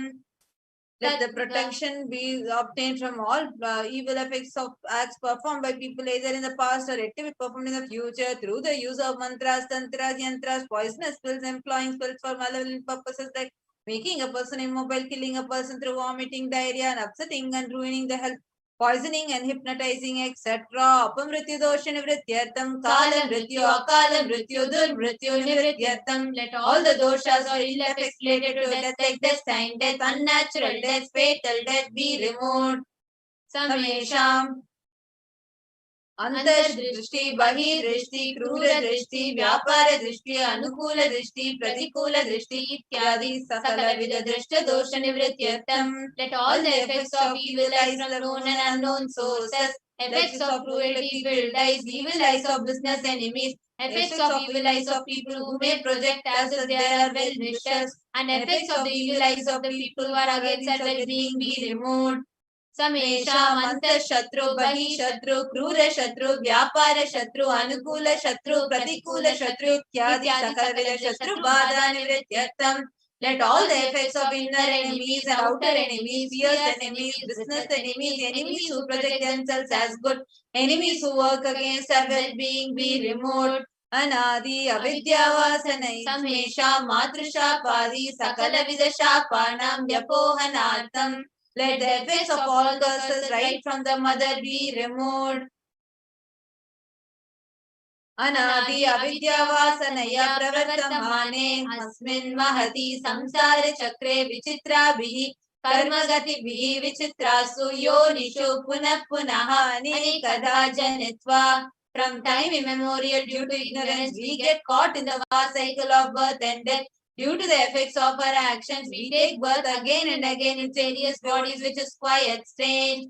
केनापि पुण्यकर्म विशेषेण भगवतः श्री नित्यानंद परमशिवस्य परिमितया कृपया इदानीन्तन मनुष्य जन्म प्राप्तवताम्. Yet due to some good action with extreme and immeasurable compassion and grace of Bhagavan Shri Nithyananda Paramashivam, we have been blessed with a human body.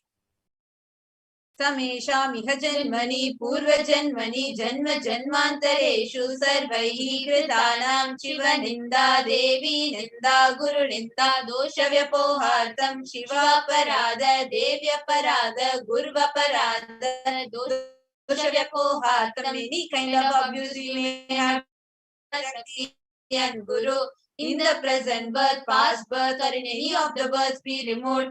Any kind of crimes, offences committed against Paramashiva, Parashakti and Guru be removed. Brahma Hatya Surapana Swarnasteya Gurutalpagamana Tatsansargakya Panchamahapatakadi Samasta Papa Vyatiriktartham. Let the 5 great sins like killing a Brahman, drinking prohibited alcohol, stealing gold, having illicit relationship with Guru's wife, one's own mother and sister and other such motherly figures, and associating with those people who have committed one or other aforementioned sins be removed. अपि च सर्वै बाल्ये वयसि कौमारे यौवने वार्धक्ये च. Let all the karmic effects of actions done as a child, adolescent, youth, and as an old age person, Jagrat, Swapna, Sushupti, Avastasu.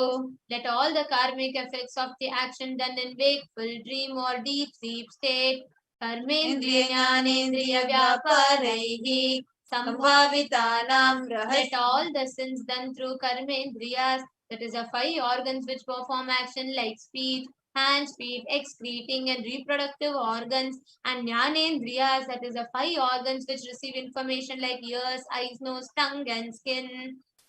Rahasyakritanam, Prakashakritanam, Atipatakanam, Upapatakanam, Sankalikarananam, Malinikarananam, Apatrikarananam, Jati Bhramshakanam, Prakirnitanam, Evam Navanam, Navavidhanam, Bahuvidhanam, Sarvesham Papanam Satyaha. Let the sins which were done openly or secretly, the greatest of the great sins, minor of the minor sins, multiple sins, sins like raping a woman, unjustifiable sins, sin of destroying the caste system, narrow-minded sins, such 9 types of sins, and more types of sins be removed immediately and instantly. अपनोदन द्वारा समस्त मंगलवाप्त्यर्थम शिव भक्ति देवी भक्ति गुरु भक्ति सिद्ध्यर्थम परमशिवत्व परमशिव श्रुति परमशिव शक्ति सिद्ध्यर्थम. Through the removal of sins, let us be showered with all auspiciousness. Let Paramashiva Bhakti, Devi Bhakti, and Guru Bhakti be obtained. Let the state of Paramashiva, states of Paramashiva, powers of Paramashiva be obtained.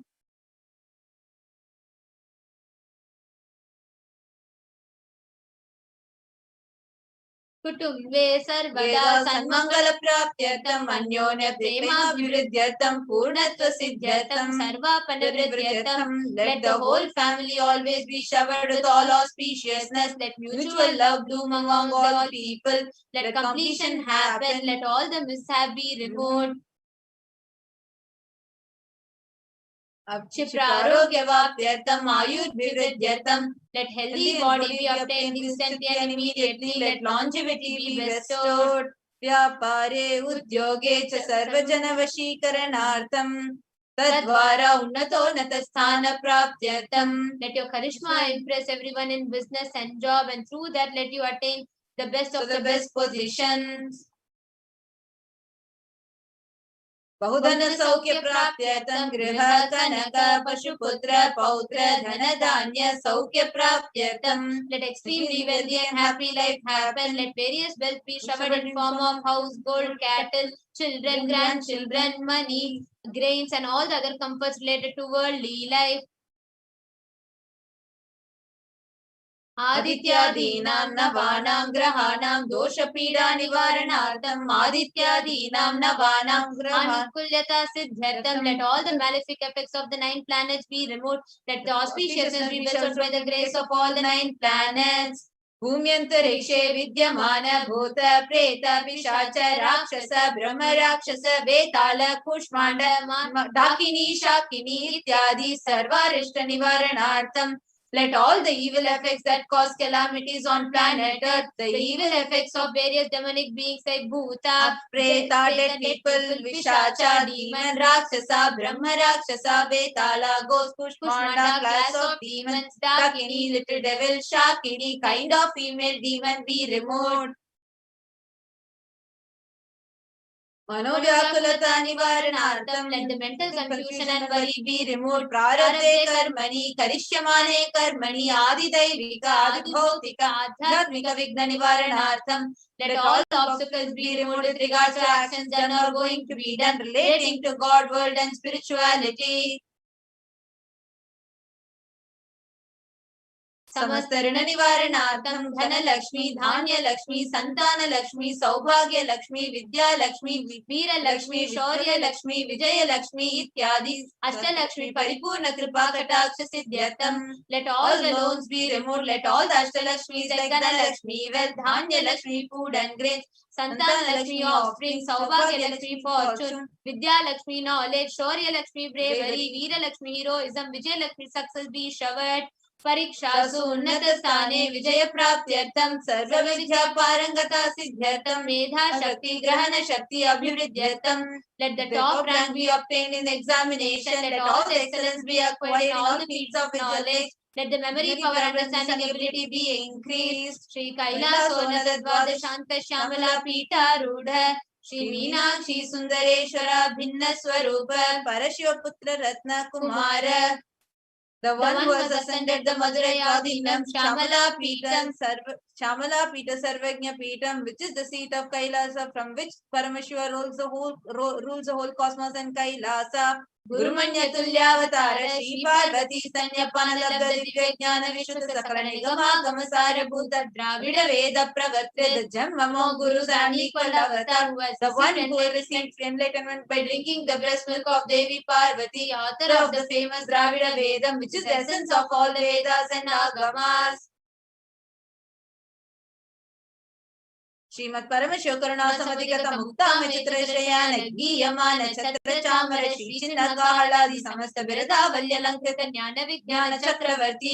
The one adorned by the quadrangular palanquin made of pearl, received by the grace of Paramashiva, adorned by musical instruments, umbrella, chamaram, the sacred symbols of worship, etc., adorned by the hymns of praises, the one who has won the whole world by his enlightenment and the signs of enlightenment and been accepted by all the kings of as supreme ruler. Sarvajana Sangha Sadhyo Nirvana Diksha Vyapavarga Varsha Vishrana Jimuta Paramata Kalapa Kesari. The shower of Videha Mukti, an immutable state of enlightenment, immediately by Nirvana Diksha to all people. The one who creates this protecting leader, the roaring lion and trumpeting elephant for all the other religions.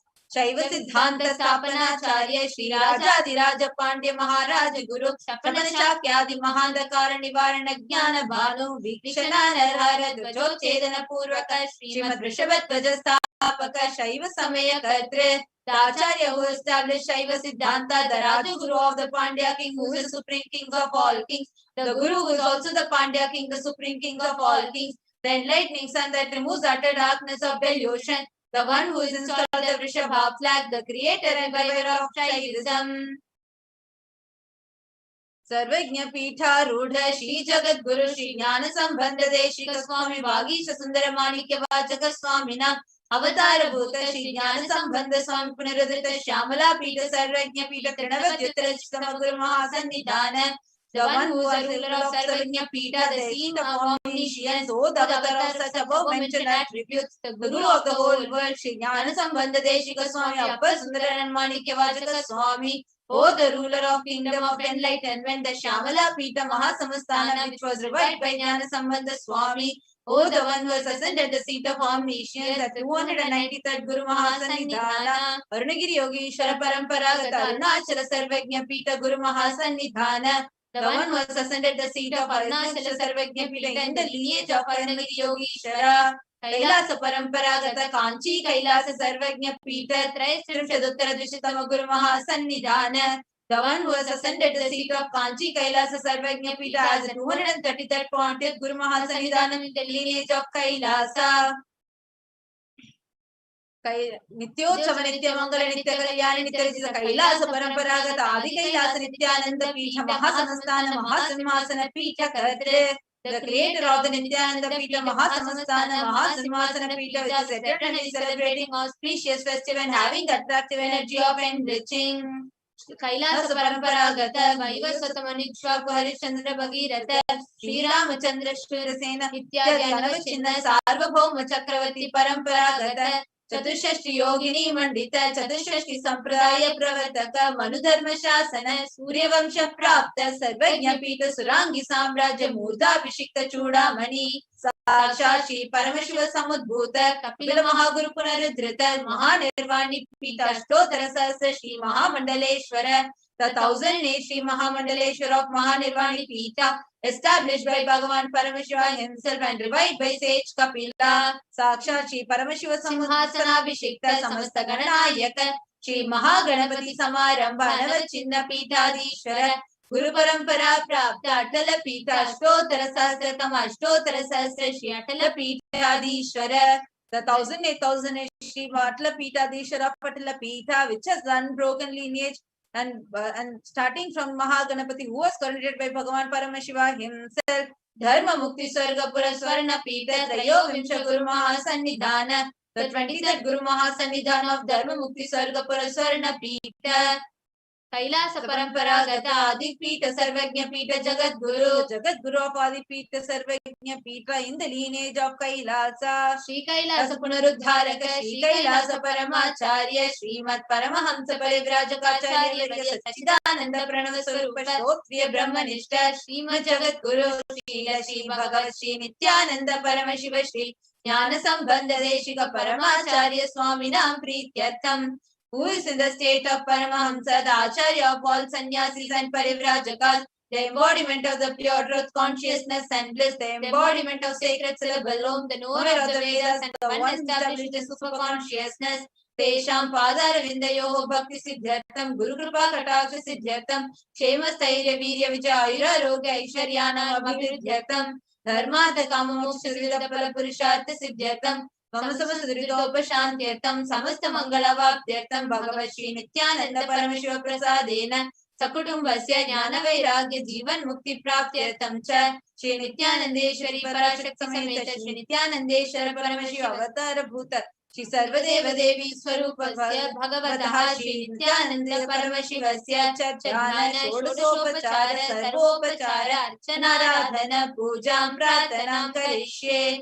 Om Ananda Gandha Nilayaya Namaha, Om Bhavaroga Veshajaya Namaha, Om Kalpatarave Namaha, Om Shiva Shaktya, Om Pashupataye Namaha, Om Pasha Vimochakaya Namaha, Om Iksita Paladayakaya Namaha, Om Bhagya Vritti Parivartakaya Namaha, Om Adi Vyadhi Vinashakaya Namaha, Om Samasta Kalyana Gunanvitaya Namaha, Om Vidari Purisha Namaha, Shri Kailasapataye Namaha, Shivashaktaikya Swarupaya Namaha, Om Hrim Nithyanandaya Namaha, Om Ham Ham Shivaya Namaha, Om Shri Nithyanandeshwari Parashakti Sameta Shri Nithyanandeshwara Paramashivaya Namaha, Om Shri Nithyanandeshwari Parashakti Sameta Shri Nithyanandeshwara Paramashiva Avatara Bhuta Sarvadeva Devi Swarupaya Shrila Shri Bhagavat Shri Nithyananda Paramashiva Shri Jnana Sambandha Deshika Paramacharya Swamine Namaha. Om Nithyanandam. The same space of gratitude and devotion. Let us all please get ready to receive darshan of Devi Parashakti. Please sit straight with your head, neck and spine in a straight line. Center your awareness in your Ananda Gandha, remembering Devi Parashakti, the heart center. Let your whole inner space be filled with the meditative state of gratitude as all of us reverberate with the chants of Mahava. Nithyananda Paramashivoham. Om Nithyananda Paramashivoham. Om Nithyananda Paramashivoham.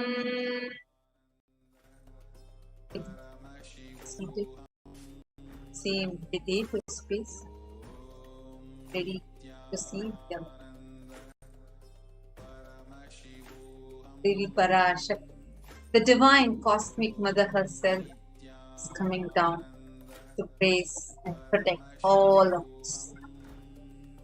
We same receptive space, ready to receive the divine cosmic. Chant the Mahava.